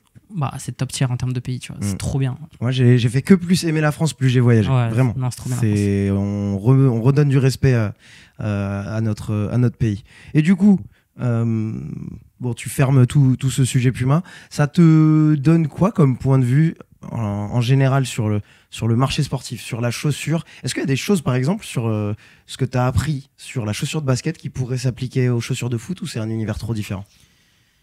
C'est des univers qui sont très très différents. En fait, le basket est un sport qui est quand même unique parce que le basket, c'est le sport qui est le plus à la croisée des mondes entre la performance et tout ce qui touche à la culture, la musique, l'art, le cinéma, etc. Le basket, il est vraiment sur un fil. Aujourd'hui, le foot n'a pas du tout cet aspect-là. Le foot, c'est le terrain. Et en fait, il ne se passe pas grand-chose autour du foot, alors que le basket... toute la culture rappée dans le basket, il se passe 1000 choses dans le basket à ce niveau-là, et tu l'as beaucoup moins dans le foot. Le basket est un sport d'individu, de signature shoes, un sport de personnalité. Aujourd'hui, Mbappé, il porte la même chaussure que 125 000 autres joueurs Nike, tu vois, parce que les chaussures dans le foot, c'est 4 coloris par an, 1 par trimestre, et tout le monde porte le même, et aucun joueur sort du lot, parce que culturellement, ils n'ont pas été éduqués dans un truc où on se dit je veux avoir une chaussure différente de tout le monde. Alors que dans le basket, c'est ça que tu cultives. Mais il n'y a pas... c'est pas dans l'intérêt des marques de cultiver ça dans le foot? Genre demain, ce serait pas intéressant pour Nike que... je sais pas, Adidas vient de signer Lamine Yamal, le joueur qui a le plus de hype aujourd'hui, je pense, dans le monde. C'est le joueur qui a le plus de hype montante, en tout cas. C'est pas dans leur intérêt, genre de faire comme le basket? On va sortir la Lamine Yamal 1. Ça vendrait pas, ça... Franchement, c'est difficile à dire. C'est difficile à dire parce que pour moi, le foot, ça reste... quand t'es fan de foot, tu peux être fanatique d'un joueur, mais tu restes quand même fan d'une équipe avant tout. Alors que dans le basket, t'es fanatique d'un joueur, souvent on va être fanatique d'une équipe. Tu vas être en mode, moi c'est les Cavs parce que LeBron y joue, puis 2 semaines après, moi c'est les Lakers depuis toujours parce que LeBron y joue, tu vois. Et t'as beaucoup plus ce truc-là où les gens ils sont animés par les joueurs plus que par les équipes, et du coup, tout ce que fait le joueur, tu l'absorbes et tu le manges. Alors je trouve dans le foot, c'est plus compliqué. Et après, tu as aussi 1001 paramètres chez les marques qui font que tu peux pas faire ça. Mais typiquement, dans le basket, une marque, elle va se sortir 100 coloris par an, alors que dans le foot, ils vont en sortir 4, tu vois. C'est des choses qui n'ont rien à voir. Je saurais pas te dire dans le micro-détail pourquoi ça marcherait pas et pourquoi ça marcherait de le faire dans le foot, et je pense que personne n'a la réponse, sinon les marques l'auraient fait. Des marques ont tenté de faire des silos de chaussures à un moment donné, la chaussure de Kylian Mbappé avec son logo, la chaussure de Ronaldo. Ça n'a jamais été des masterclass qui ont fait que derrière ils ont réitéré. Donc il y a sûrement un phénomène qui fait que dans le foot ça marche moins que dans le basket. Ok. Du coup, on revient au basket. C'est quoi maintenant, avec toute l'expérience que tu as, c'est quoi un bon lancement de chaussures? Est-ce que tu pourrais me donner les ingrédients qu'il faut cocher? Parce que tu en as vu plein de lancements de chaussures, que ce soit chez Puma ou ailleurs. L'ingrédient numéro 1, c'est le joueur. Le joueur, c'est lui qui va faire 90% du truc. Si tu as un joueur qui coche toutes les cases, Moi, derrière, je sirote un café et je fais limite rien d'un point de vue marketing. Le joueur, il fait tout le taf, en fait. Si t'as un bon joueur qui a un joueur performant, qui a un style de jeu cool auquel les gens peuvent s'identifier, qui a une gueule, qui a un bon personnage, peu importe le personnage, ça peut être le bad boy, ça peut être le good guy, ça peut être ce que tu veux. Si t'as ça, déjà, tant qu'il a un personnage, t'as les bons ingrédients. Tu vois, Tyrese Haliburton, si tu le laisses juste avec sa chaussure, elle se vend. Lamelo, tu le laisses juste avec sa chaussure, elle se vend. Après, les marques, elles viennent pour amplifier, pour renforcer les personnages et des fois créer des personnages quand il y en a pas, tu vois. Parce que des fois, t'as des joueurs, ils sont très plats, très fades. Non, pas fades, parce que fade, c'est péjoratif, mais ils sont juste normaux, casual. Y a pas comme 99,9% des êtres humains, en fait. Tu vois. Moins excentriques. Moins excentriques, exactement. Okay. Et du coup, là, t'es obligé de bomber un peu le torse d'un point de vue de marque. Est-ce que tu penses que, par exemple, un Kevin Durant est quelqu'un d'un petit peu plus plat et Nike cultive un peu qui il est? Ouais, complètement. Ok, complètement. Je pense aussi le meilleur exemple, et ça marche moins bien, c'est Luka Doncic, tu vois. Ah ouais? Luka Doncic, pour moi, c'est un joueur qui est phénoménal, mais le personnage de Luka Doncic, tu vois. Ouais. Mais il est quand même bien cultivé par Nike et par mais Jordan, il essaie de pousser parce que vas-y, ça reste un futur MVP, tu vois. À un moment donné, ils se disent et puis en plus, c'est un joueur à qui tu peux t'identifier pour mille et une raisons. Mais le gars en tant que tel, il est fancy dans le jeu, mais en dehors du terrain, c'est un peu un mec lambda. En plus, tu le vois quand il fait des trucs, des communications, de la presse, il s'en bat un peu les couilles, ça le fait chier et tout. Donc en fait, c'est pas évident à travailler des gars comme ça, je pense. Mais par contre, quand t'as un bon joueur comme Lamelo, qui a son univers, que le gars il a son logo tatoué en énorme sur le torse, que c'est un personnage de film, en fait, j'allais dire télé-réalité, en fait, c'est un peu ça. En fait, c'est hyper facile. Donc, le premier ingrédient, c'est le joueur. Et derrière, en fait, le deuxième ingrédient clé, c'est le produit. Okay. Le produit. Pour moi, le produit vient après le joueur. Parce que si t'as un excellent joueur et que t'as un produit mid, tu vas réussir à t'en sortir. Si t'as un excellent produit et que t'as un joueur qui est moyennasse, ça va être dur, sauf quelques exceptions où des fois tu as un produit qui est exceptionnel et le joueur il est pas ouf, mais ça se compte sur le doigt d'une main, ces exceptions-là. Mais le produit, c'est aussi hyper important parce qu'à la fin de la journée, le basket, vas-y, un gars il porte une chaussure, ça a beau être la chaussure de LeBron James, si je la porte 2 minutes et que c'est une patinoire et que je glisse, je passe à autre chose, tu vois. Donc ça, c'est les deux ingrédients. Et après, moi, d'un point de vue marketing, c'est comment on raconte la bonne narrative, tu vois. Comment on raconte un truc qui est fidèle au joueur, qui fait du sens. Et c'est compliqué parce que, comme je te disais juste avant, des fois, tu as des joueurs qui sont un peu plus plats, qui n'ont pas des centres d'intérêt de ouf, qui n'ont pas des choses à raconter. Tu vois, quand t'es Lamelo et que ton univers, c'est l'espace, les aliens, les machins, c'est facile pour une marque, tu vois.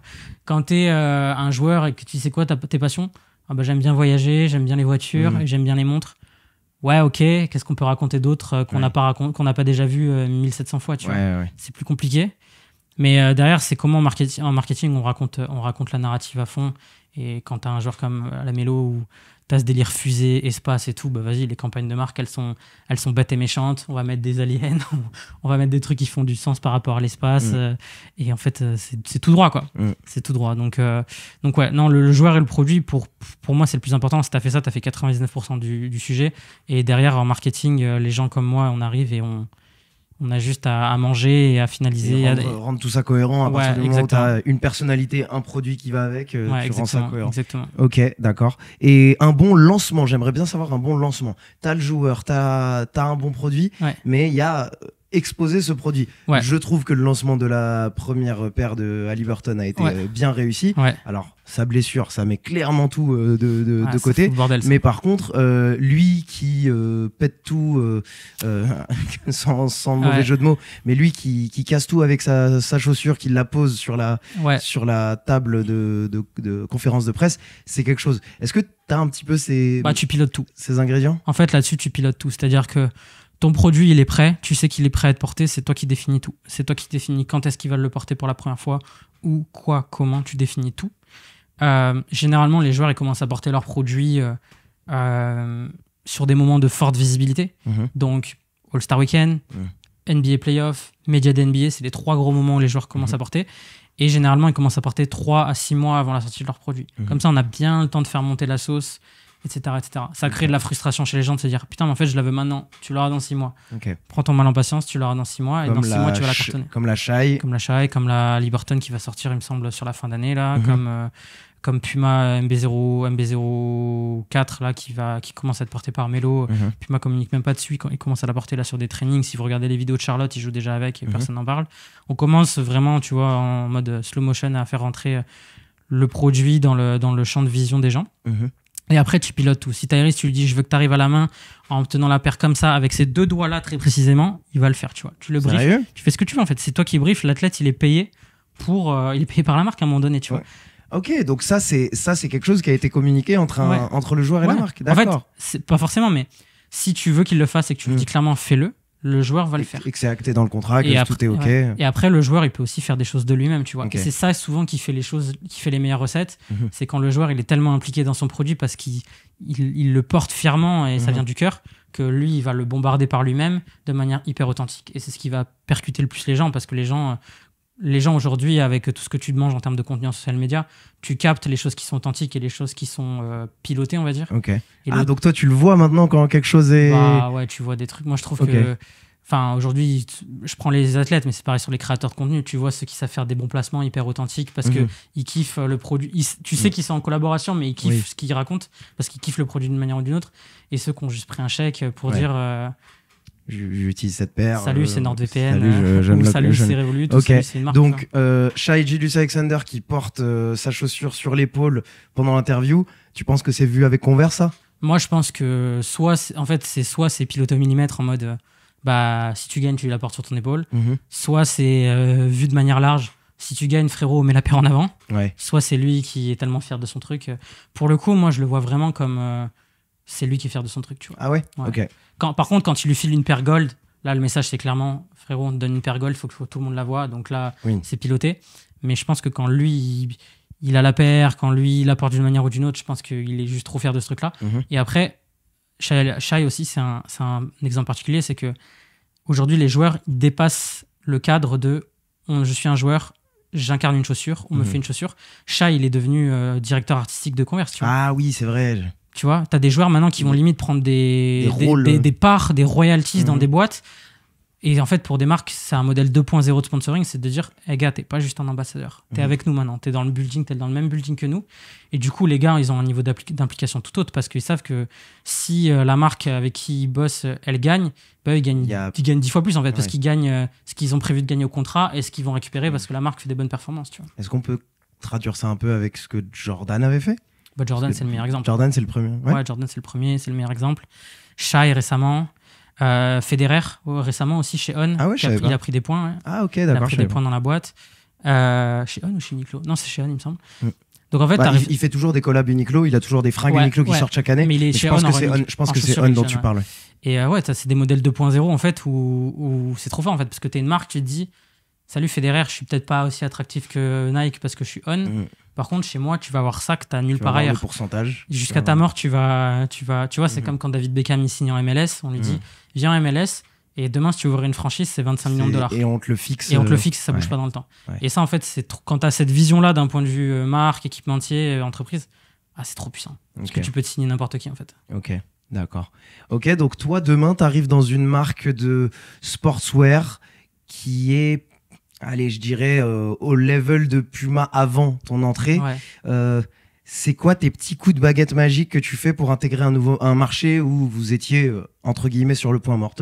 Ce serait quoi maintenant avec toute cette expérience, ton conseil ? Moi, déjà, le conseil numéro 1, c'est d'avoir l'humilité de se dire qu'on n'y connaît rien et qu'il faut tout apprendre. Tu vois. Genre, moi, la réalité, c'est que le basket, avant de commencer, j'y connais rien à part regarder comme un viewer lambda qui regarde de la NBA et qui a des débats de comptoir avec ses potes sur un joueur ou sur un autre, tu vois. J'y connais pas plus.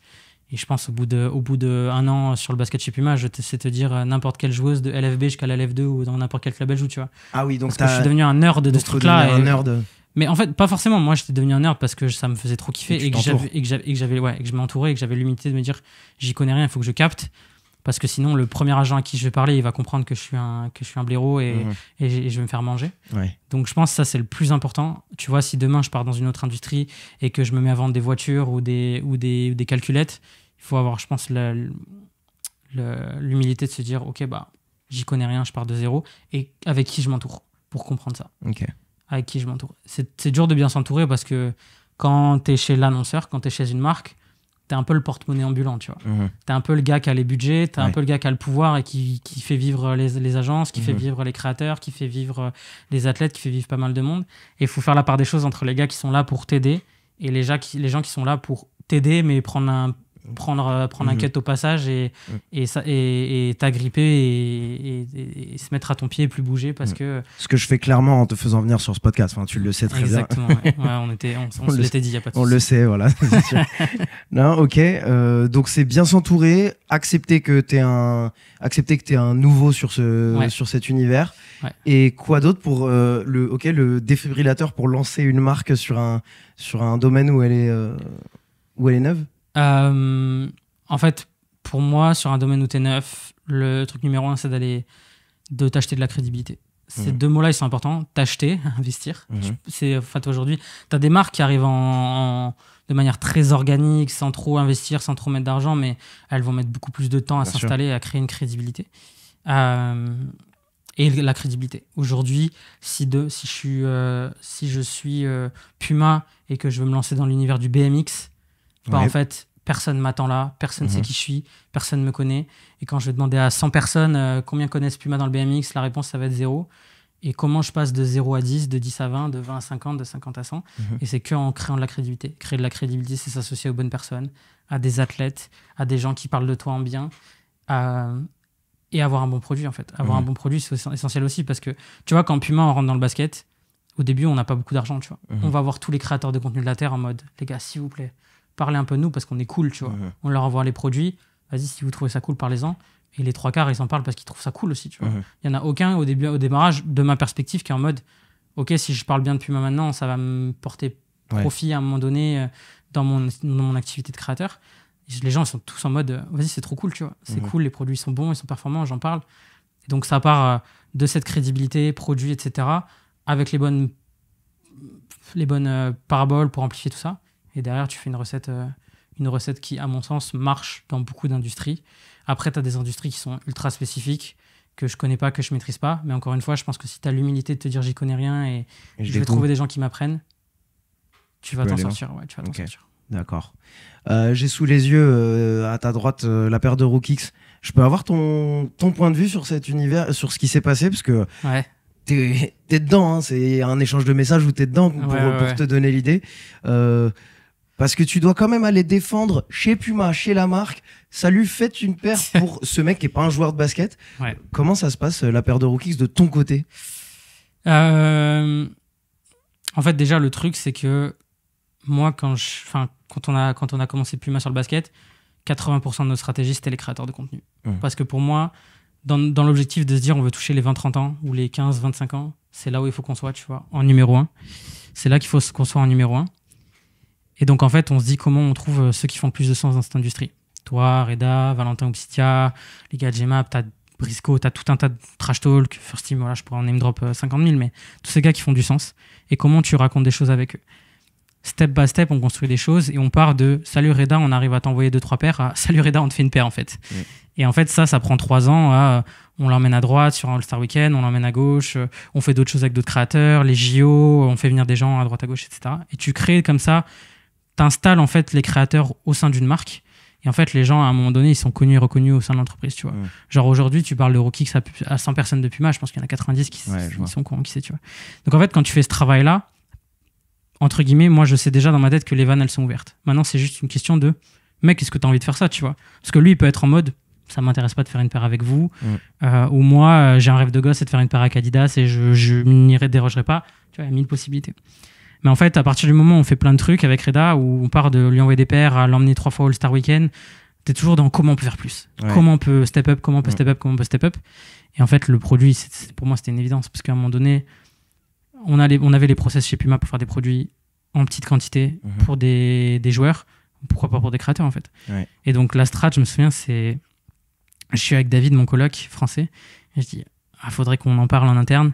Et il me dit... ouais, mais il faut qu'on le fasse de manière maligne, en fait. Parce que ces genres de décisions, elles se prennent pas autour d'une réunion. elles se prennent autour d'un café ou elles se prennent à 18h quand les mecs sont en position de fébrilité. Et donc... Ah, c'est marrant ça. Et donc... tu t'es dit, c'est pas de 14 à 16. Et du coup, moi, j'ai été voir Jeff, que tu connais, que tu avais interviewé à l'époque. Ouais. Et je dis, Jeff. Jeff, le designer. Ouais, non, il est pas designer. En gros, c'est le big boss du produit footwear chez Puma. Ok, d'accord. Moi, je lui avais parlé avec la casquette designer. C'est lui qui décide. Il va y avoir 50 paires cette année. C'est quoi les 50 paires? Qui va avoir une chaussure? Qui va pas en avoir? C'est lui qui dit, tu vis ou tu meurs sur la chaussure. Ok. Et en gros, ce gars-là, je lui dis, ouais, ce serait cool de faire une chaussure pour Reda. Tu le connais bien. En plus, le terrain était préparé parce que Jeff et Reda, ils s'étaient croisés 10 000 fois sur 10 000 événements. Donc, en fait, tu vois, c'est facile. Et quand les mecs, ils connaissent le gars, qu'ils le trouvent sympa, qu'ils connaissent la pertinence et qu'ils ont déjà vu sa puissance, parce que quand il fait des reels à 15 millions de vues sur des mélos, ça atterrit forcément dans les feeds des gars qui travaillent chez Puma, alors que nous, on expose. Dès qu'il y a un truc Puma, on est exposé, on voit que ça. Notre algorithme, il est pas débile. Donc, en fait, quand tu fais tout ça, tu le dis, qu'est-ce que t'en penses? Il dit, ok, on y va. Allez, à demain. Et fin, tu vois. Ouais, comme toi qui disais à l'ancienne, go pour ce joueur, et c'est parti. Et ça, c'est la magie de Puma, tu vois. C'est que je suis pas sûr que dans certaines boîtes, ce serait possible. Mais là, en mode, la pyramide de décision, c'est moi, Jeff et son boss, mais son boss, il s'en fout, il ne demande même pas, tu vois. C'est ok, on y va, tu vois. Et après, derrière, c'est un voice note à Reda. Salut Reda, c'est bon, fais-nous un brief. Tu vois. Eh ben, ok. Donc en fait, et tu vois, Tyrese qui porte la paire, c'est pareil. Tyrese qui porte la paire, c'est tu vas voir quelqu'un et tu dis, ah, regarde le Reels, il a dit ah ouais, vas-y, on va lui envoyer, on va voir s'il porte. Ok. Tu vois. Des fois, en fait, des fois, c'est d'une simplicité sans nom, tu vois. Encore une fois, je pense pas que ça soit adaptable. Je pense pas que ça soit représentatif de tout ce qui peut se passer dans toutes les boîtes, etc. Mais là, pour le coup, ça a été hyper facile. Et encore une fois, le mérite, il revient à Reda. C'est-à-dire que quand tu es identifié, que tu es positionné, etc., bah, en fait, moi, j'ai juste à passer le mot. Et s'il y a un process en interne qui permet de le faire, s'il y a des gens qui sont éveillés, qui sont de bonne humeur ce jour-là, en fait, c'est facile. Ouais, il faut pousser les bons boutons au bon moment. C'est bon bouton au bon moment. Si j'arrive 2 ans avant, Reda, il est inconnu au bataillon. Auprès de ces gens-là, du moins, je pense que tu prends une porte. C'est marrant, tu sais, ça me fait penser. Je leur ai jamais dit ça, et puis on verra s'ils écouteront à 1h10 de notre podcast avec toi, Robin. Mais pareil, tu vois, ma relation avec Decathlon, c'est ça, c'est une relation qui ne fait que s'amplifier. Et tu sais que j'y ai pensé comme ça par hasard. Alors, je veux pas tourner la pub, mais je serais chaud de foutre ma tête dans une pub télé de Decathlon. Et c'est possible, tu vois. Genre, bien sûr que c'est possible. J'imagine, c'est totalement possible. Ouais. Mais je me dis, ça serait concrétiser un truc en plus. Je pense pas que j'ai envie de la tourner, la pub. Alors, si je peux la tourner, ça c'est une dinguerie, que je tourne ma pub télé Decathlon. Alors là, ça serait un truc de ouf. Mais déjà, next step, foutez ma tête quelque part dans une pub télé Decathlon. Si vous m'écoutez, les gens de Decathlon, à 1h10 dans le podcast avec Robin. Decathlon, déconnez pas. Decathlon, voilà, petite passe du pied. J'ai grave envie de foutre ma tête dans une de vos pubs. Il faut qu'il le fasse. Franchement, ça se fait. Et puis, je suis assez identifié aujourd'hui, tu vois. T'es identifié en interne. Et puis, franchement, pour avoir beaucoup bossé avec des créateurs de contenu, je pense que t'as toujours envie d'aller au niveau d'au-dessus. Et en fait, des fois, le niveau d'au-dessus, il est capé parce que c'est un créateur de contenu qui va faire ses contenus, qui va intégrer notre marque. Comment je peux faire autre chose? Comment tu peux aller plus loin? Et ça, tu vois, typiquement, c'est des trucs qui, eux, entre guillemets, leur coûtent rien. Et toi, ça va te faire une expérience de ouf. Et du coup, tu vas être encore plus impliqué avec cette marque. Et du coup, demain, quand ils vont te solliciter pour un projet, tu vas être arrangeant sur autre chose. Et c'est du gagnant-gagnant pour tout le monde, tu vois. Et donc, Decathlon, faites-le, s'il vous plaît. Merci. Je voulais te poser cette question vers la fin, mais c'est en lien, donc je le fais maintenant. Toi, tu vois ce que je fais depuis longtemps. Ce serait quoi ton conseil pour ma carrière, en vrai?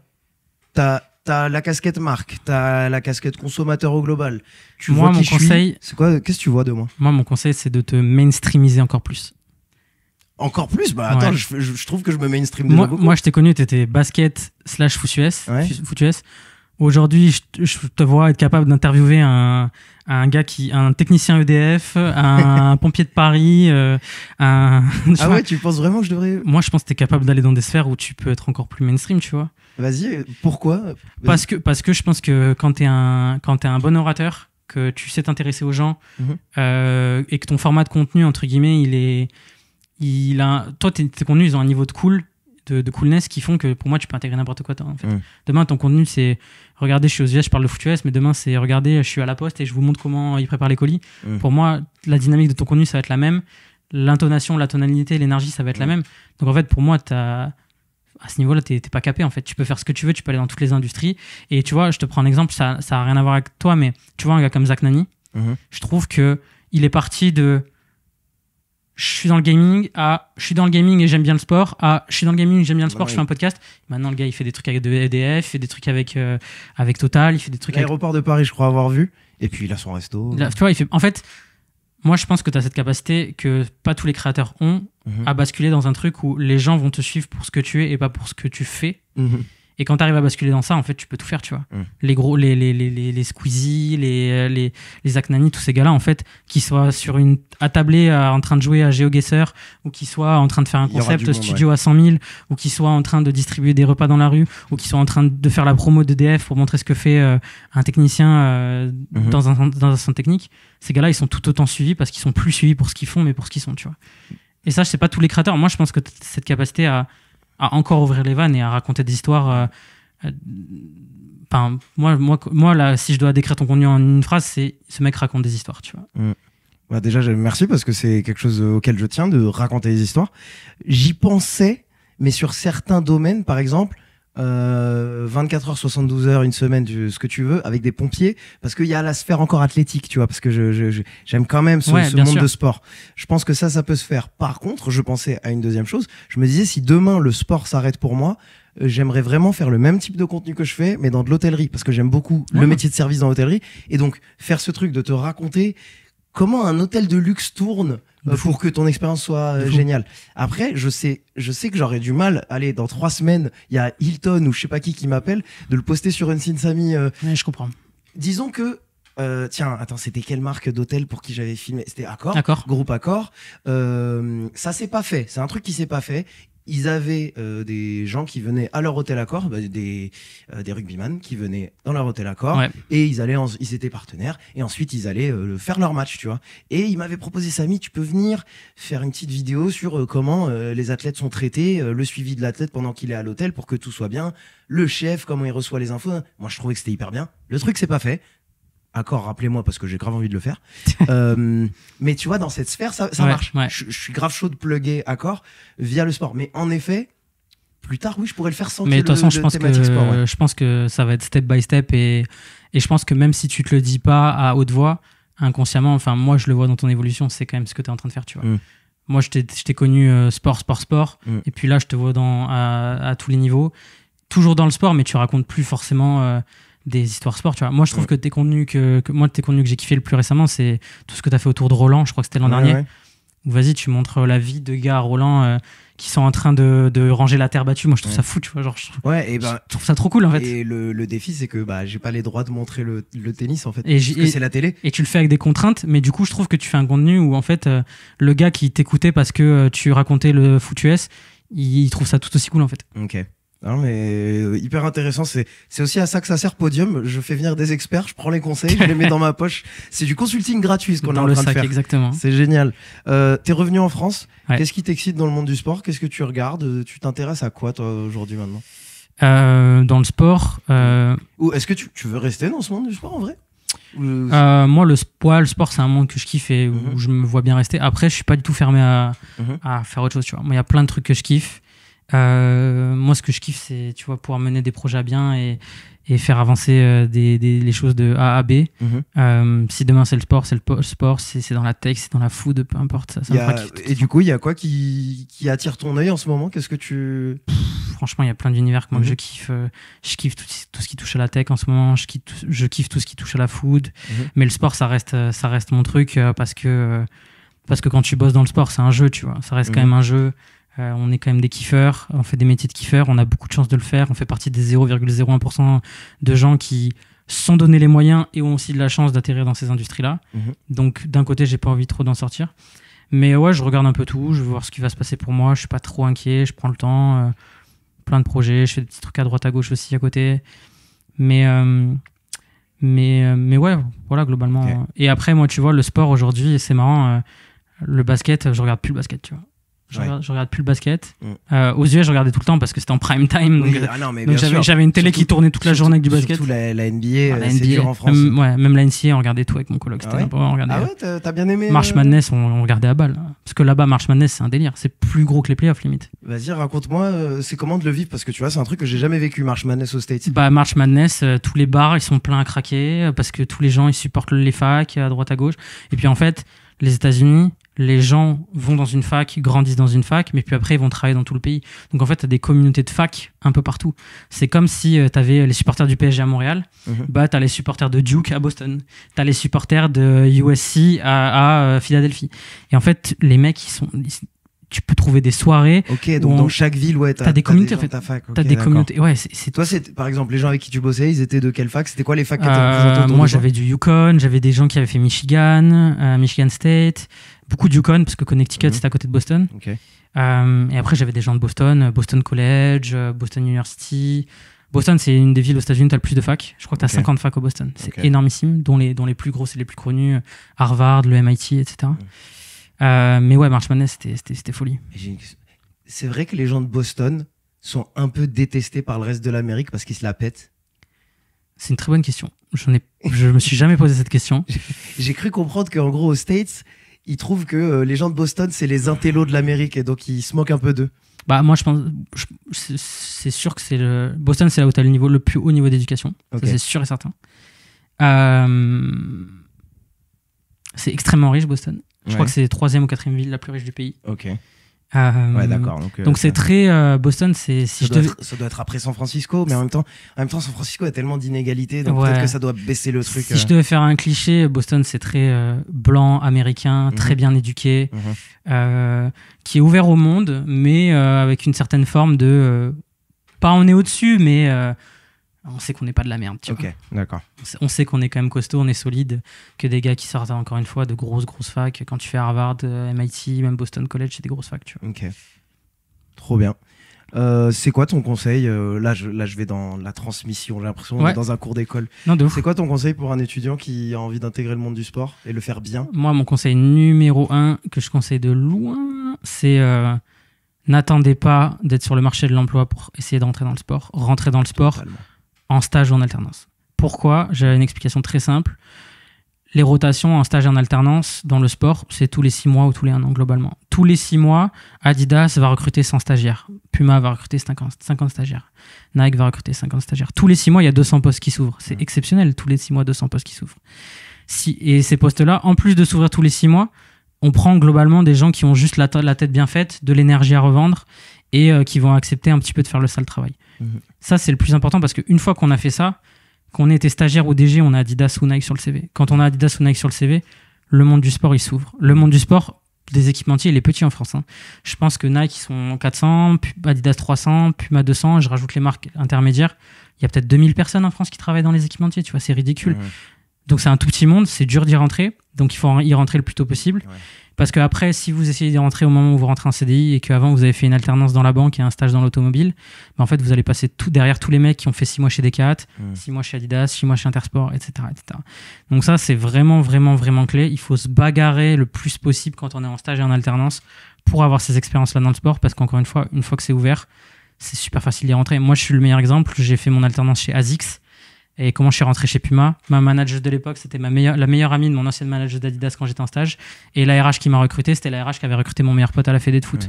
Donc en fait, c'est un tout petit monde. Et je dis pas que je suis rentré parce que copinage, mais forcément, ça donne un point d'appui qui est non négligeable. Quoi. Ça te donne le rendez-vous pour ensuite défendre ton bout de viande. Pour défendre ton bout de viande, exactement.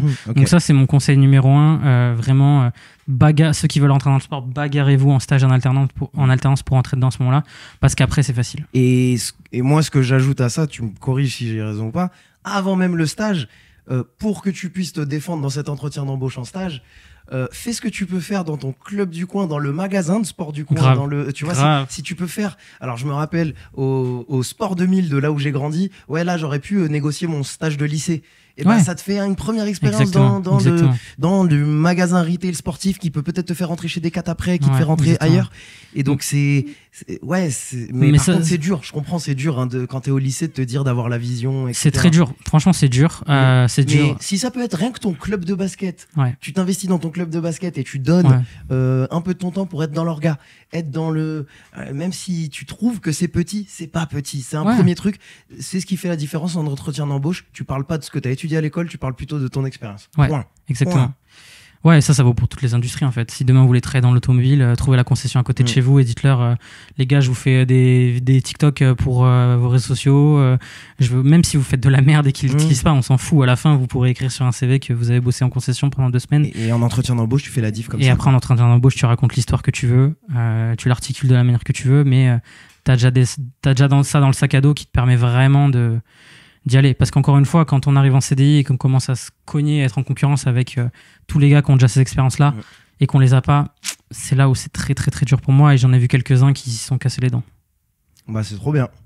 Le chat, si vous avez des questions à nous poser, c'est le moment, avant qu'on finisse avec Robin. J'ai passé un top moment, j'ai pas d'autres questions en particulier dans la tête. Tu veux qu'on adresse un truc? T'as des questions pour moi? Non, non, c'est trop cool de pouvoir parler un peu de tout. Moi, si j'avais une question pour toi qui m'intéresse, et c'est une question qui m'intéresse, c'est donc t'as été aux États-Unis, t'as habité aux États-Unis, etc., etc. C'est quoi ta perception des Américains? C'est une question qui est très clivante et qui est très large. Et moi, j'ai un avis sur le sujet, donc ça m'intéresse d'avoir le tien. Ah, c'est intéressant et je sais pas où tu veux que j'aille avec ça parce que ça englobe plein de trucs. Ouais. Alors j'ai été aux États-Unis plein de fois, j'ai pas vécu ni travaillé. C'est juste pour être clair. J'ai vécu et travaillé au Mexique, à Cabo, et je considère presque ça comme un 51e État parce que c'est l'endroit où tous les gens de la Californie viennent faire la fête. Tu vois, donc tu parles anglais là-bas, c'est les vacances là-bas, le spring break, tout ça. Donc ça, c'est juste pour donner le contexte. Mon point de vue sur les Américains en général, où est-ce que tu veux que j'aille avec ça? Ils sont beaucoup plus consommateurs que l'Européen moyen. Ils n'ont pas peur de s'endetter pour des trucs de consommation, là où l'Européen moyen épargne beaucoup. Le concept d'épargne n'existe vraiment pas, je dirais, aux États-Unis. C'est marrant parce que tu vois, quand je lis des livres de finances personnelles, je vois quand il est écrit pour le monde versus pour l'Amérique, parce que c'est un chapitre de ouf de dire aux gens dépensez moins que ce que vous avez aux States. Donc il y a ce côté consommation. J'ai quand même beaucoup d'empathie pour l'Américain moyen parce que la consommation de fruits et légumes, bouffe, etc. Ils ont pas accès à des trucs de qualité, donc ça implique plein de choses sur compléments alimentaires, énergie, sur la vie qu'ils mènent. Et pareil, un truc qui m'a marqué moi aux États-Unis, et je pense particulièrement au Texas, je dirais que dans la rue, une personne sur 20 que j'ai croisée ou une personne sur 10 boite ou a un petit truc. Ça, et j'ai beaucoup d'empathie sur le truc de les Américains. Il y en a beaucoup qui peuvent pas se payer la petite opération. Imaginez, vous vivez votre vie en France, vous avez votre petit accident de la vie, vous allez à l'hosto, vous le réglez. Imaginez le petit accident, un petit truc tout con, et vous l'opérez pas, et vous le traînez. Et il reste, c'est les 1 personne sur 10 que je croisais au Texas qui avait un petit pet à l'épaule, un petit pet à ceci, et ils vont quand même taffer dessus. Et tu te retrouves à parler avec des gens qui ont 50 ans, mais waouh, t'es cabossé par la vie. Donc j'ai quand même cette empathie, ils ont pas le filet de sécurité qu'on a. Mais par contre, l'Américain moyen, il est pas aussi raciste que ce qu'on voit à la télé. L'Américain moyen, il est pas aussi self-centered que ce qu'on voit à la télé. Et il faut se dire que eux, à l'inverse, ils voient à la télé ce que le pire de nous. J'étais au Texas dans un stade de foot américain. Je parle avec une nana, c'est en plein milieu des gilets jaunes. Elle me dit mais tu te sens safe à Paris en ce moment? Mais ça va les puces de lit à Paris en ce moment. Exactement. Ils ont le point de vue extrêmement serré du plan de la télé qui a été diffusé et c'est ça qui tourne de chez nous. Et donc cette même nana, à ce moment-là, il y a eu des school shootings, il y a eu des gens qui ont tiré dans des écoles aux States et je lui dis non mais attends, on est dans un stade de foot américain, il y a moyen qu'il y ait des gens armés dans le stade et toi tu te sens en sécurité. Mais c'est juste pour lui montrer l'absurde parce que oui, bien sûr, ils sont pas tous tarés là-bas. Donc c'est une grosse réponse que je t'ai donnée. J'ai de l'empathie pour eux quand même par rapport à ce que nous on a comme info, ce qu'on voit sur l'Américain moyen, quoi. Tu voulais qu'on aille où avec ça? Non, c'est marrant que tu me dis ça parce que j'ai souvent cette conversation et je trouve que tu as bien résumé aussi moi ma vision des choses, c'est que je trouve que globalement 100% des clichés qu'on a sur les Américains d'une manière ou d'une autre sont vrais. Mais c'est 100%, tous ces clichés qu'on a représentent qu'une partie de ce que sont les Américains. Et en fait, moi, la comparaison que je fais souvent, c'est en fait, les gars, l'Amérique, nous, on part du principe que c'est un pays, mais en fait, c'est juste un putain de continent, tu vois. Je comprends pas comment ils peuvent avoir un président. Et en fait, tu vois, la comparaison que je te fais, c'est se dire que tous les Américains sont pareils. C'est comme si nous, on se disait qu'on était pareil que les Polonais, pareil que les Ukrainiens, pareil que les Croates. En fait, on a un trait de culture qui est similaire, mais en fait, on a 1 milliard de différences. Et en fait, quand tu vas au Texas et quand tu vas dans le Massachusetts, c'est 2 mondes différents, en fait. Et donc, en fait, nous, je trouve que Européens, on a souvent, on a des clichés sur les Américains qui, franchement, sont vrais dans une grande majorité des cas. Mais en fait, quand on creuse un peu, il y a 1 milliard de choses différentes aux États-Unis qu'on connaît pas.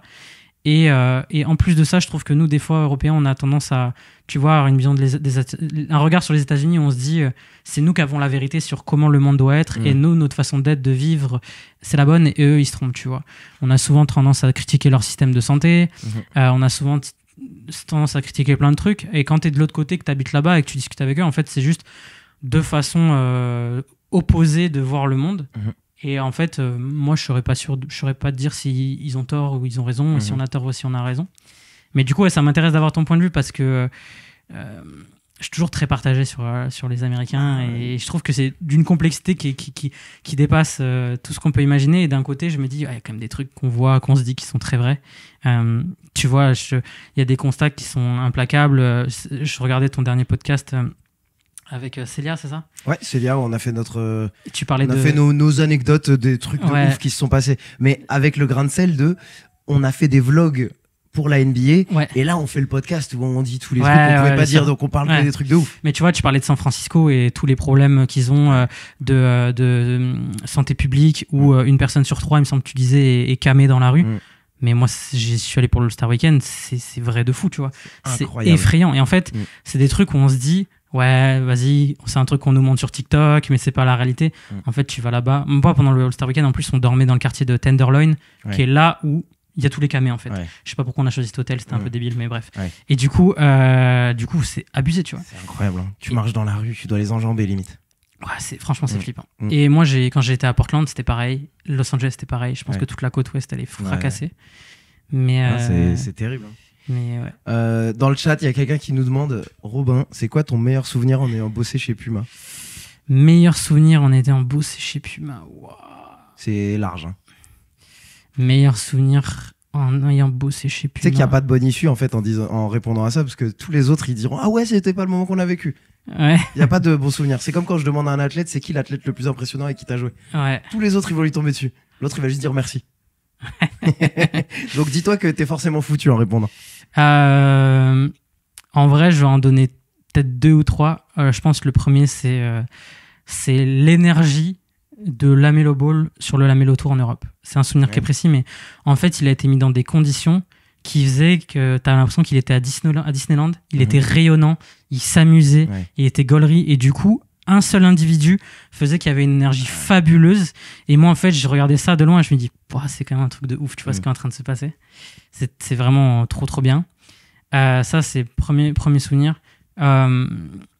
Deuxième souvenir, c'est, je pense, la paire de Reda, parce qu'en vrai, même d'un point de vue de quelqu'un qui bosse dans l'industrie, amener un projet d'un WhatsApp, d'un voice note WhatsApp à une paire qui est portée par un joueur NBA avec tout ce que ça implique, un sold out, etc., tu te dis, c'est quand même fort, tu vois. C'est quand même fort, on est capable de faire des belles choses. Et en plus, avec un grand public unanime sur le fait que c'est cool, tu vois, et que c'est fou, et que c'est stylé, et tout ce que tu veux. Donc ça, je pense, c'est trop bien. Et après, en vrai, mon dernier souvenir chez Puma, et ça va faire un petit peu gaga de dire ça, mais c'est tous les gens à qui j'ai bossé. En vrai de vrai, Puma, c'est une boîte qui est très jeune. On n'était qu'un crew de gars de 23 ans à 30 ans au bureau jusqu'à 18h, à jouer, à faire des jongles, à faire des brésiliennes dans le bureau, à faire des conneries. Les quelques fois où je suis passé à Strasbourg, où le soir je dîne avec vous, c'était délire. C'est la kermesse. Mais c'était trop bien. C'est franchement des gens de ouf. Moi, même si j'y suis plus depuis 2 mois, là, je suis en contact. Il n'y a pas un jour où j'écris pas à quelqu'un de Puma avec qui j'ai gardé vraiment du lien fort, tu vois. Non, mais fort. Il y a une dernière question dans le chat avant qu'on finisse. Une question toute simple. On va dans le tennis. Est-ce qu'il y a des signature shoes dans le tennis? Oui. Il y en a, ouais. Il y en a. Puma ont des athlètes en tennis ou pas du tout? Puma n'est pas dans le tennis. Typiquement, moi, quand j'ai fait mon alternance chez ASICS à l'époque, leur gros joueur, c'était Novak Djokovic. Et ça l'est toujours. Ouais. Et Novak, il avait sa signature, alors qu'elle était pas... Je crois que c'était une base de chaussures existante qui était un petit peu retravaillée. Mais il y avait quand même son logo à poser dessus. Et c'était quand même... On le vendait comme sa chaussure.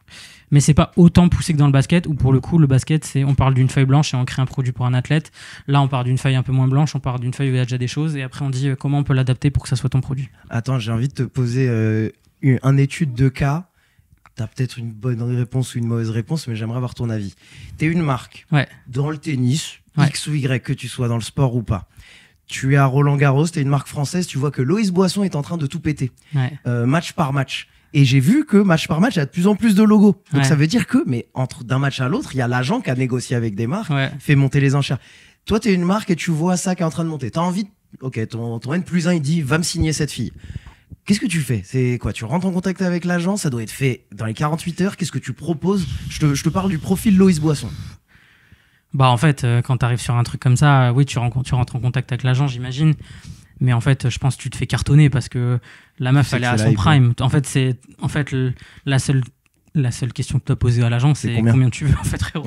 Parce qu'en fait, la nana, son téléphone, lui, il te montre la boîte mail, il y a 100 personnes qui l'ont écrit.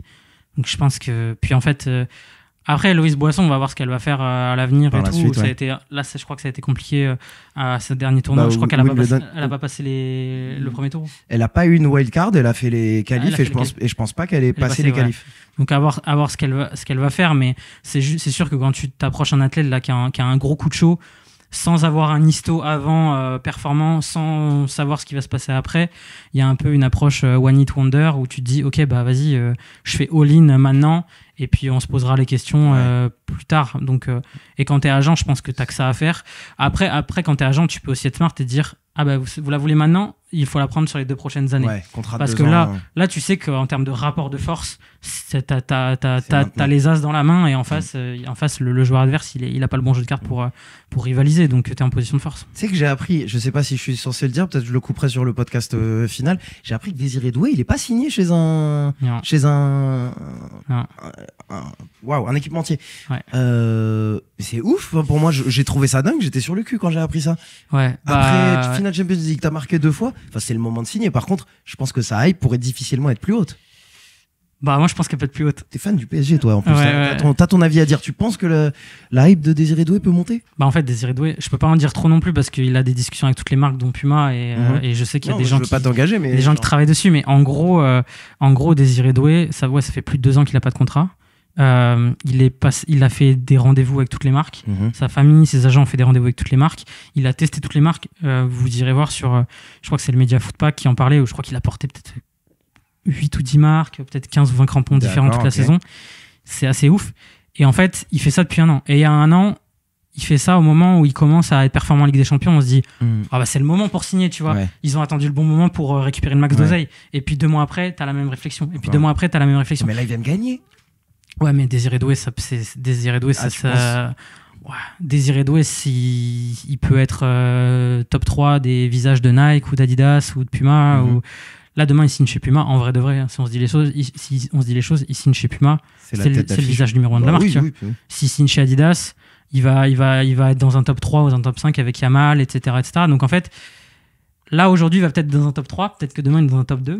Tu vois, donc en fait il peut encore monter. Pour moi il a tout, tu vois, je te parlais de ce qui fait qu'un joueur il est fort pour une marque. Il a le jeu footballistiquement qu'il faut, il a une bonne gueule, c'est un bon gamin, on s'identifie à lui, il a une humilité. En fait il coche toutes les cases. Demain tu vas demander à 100 gamins tu veux être qui en termes de gens français, t'en as 90 qui vont te dire Désiré Doué. Ah ouais. Pour moi il est stratosphérique ce gars. C'est ouf. En termes de marketing, je pense que c'est le meilleur joueur le meilleur athlète français, tout sport confondu, que tu peux signer en 2025. C'est Désiré Doué? Ouais, je pense. Quand t'es une marque, quand t'es en France, c'est le meilleur athlète. Parce qu'il est montant, parce que il y a tout. Pour moi, il y a tout. Pour moi, il y a tout. D'accord. Et c'est pour ça qu'il prend son temps. Et ses agents et ses parents, bravo eux, parce qu'il faut avoir faut avoir le courage de se dire on attend, parce que quand on te fait des offres de ouf, parce que les marques ont fait des offres de ouf. Bien sûr, oui. Il faut avoir le sang-froid de se dire, tu sais quoi, là, il y a des millions, on attend, parce que peut-être qu'il y en aura 2 ou 3 de plus dans 6 mois. Tu vois. Ok, d'accord. Tu penses que l'euro joue aussi un rôle, le fait qu'il joue son euro, peut-être qu'il... Je sais pas en fait. Parce que en fait, moi je me demande, je connais vraiment pas bien le foot. L'euro c'est quoi? C'est 2026, c'est l'an prochain? Ouais. C'est loin quand même, tu vois. Ouais. Je me dis, il a fait sa Champions League. Là où je te rejoins, c'est que là il est à un niveau très élevé. Mais là, il va recommencer une saison avec le PSG où, après, on peut pas prédire l'avenir, mais le PSG, il y a de fortes chances qu'il soit encore très performant cette année. Et là, il va commencer la saison dans un rôle où il n'a pas commencé la précédente, à savoir un top 3 dans l'équipe, un pilier, un joueur qui est attendu. Et en fait, pour lequel on voit pas le plafond en fait. Aujourd'hui, Désiré Doué, on voit pas trop le plafond. Même les spécialistes sont pas capables de te dire jusqu'à quel niveau il va monter. Pour les fans de foot, je te le mets aussi à toi, il ressemble à qui d'avant dans son style de jeu, etc. Lui, je pense que c'est son idole, c'est Neymar, tu vois.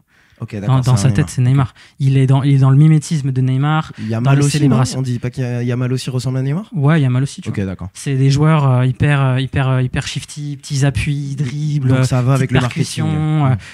Un peu fantasque, bonne vision de jeu, bonne frappe. En fait, et lui, son idole, c'est Neymar à balle. Tu vas sur TikTok, il y a je sais pas combien de compiles où il dédite, où il compare à Neymar, où il fait les mêmes gestes, des contrôles derrière la jambe, des passements de jambes comme Neymar, des roulettes comme Neymar. C'est son idole, et lui-même il le dit dans toutes les interviews, il le rabâche, c'est Neymar. Et il a cultivé un mimétisme où vraiment aujourd'hui lui il l'a cultivé, et en plus si on se sépare de ce que lui il cultive et ce qu'il est vraiment, en vrai ça se rapproche. C'est ouf le chat, le foot, enfin c'est l'effet du foot, hein. Le live chat il répond intensément depuis qu'on parle de Désiré Doué, hein. C'est intense. Robin, merci, c'était trop cool. Bah merci à toi. J'ai passé un super moment. Avec grand plaisir. J'espère que c'était tout ce que t'attendais en venant sur Podium. Bah c'est trop bien, trop cool. Merci beaucoup. T'as un conseil pour moi pour la suite de ça? Parce que je t'ai demandé le consulting Ensign Samy. La suite de ça ressemble à quoi?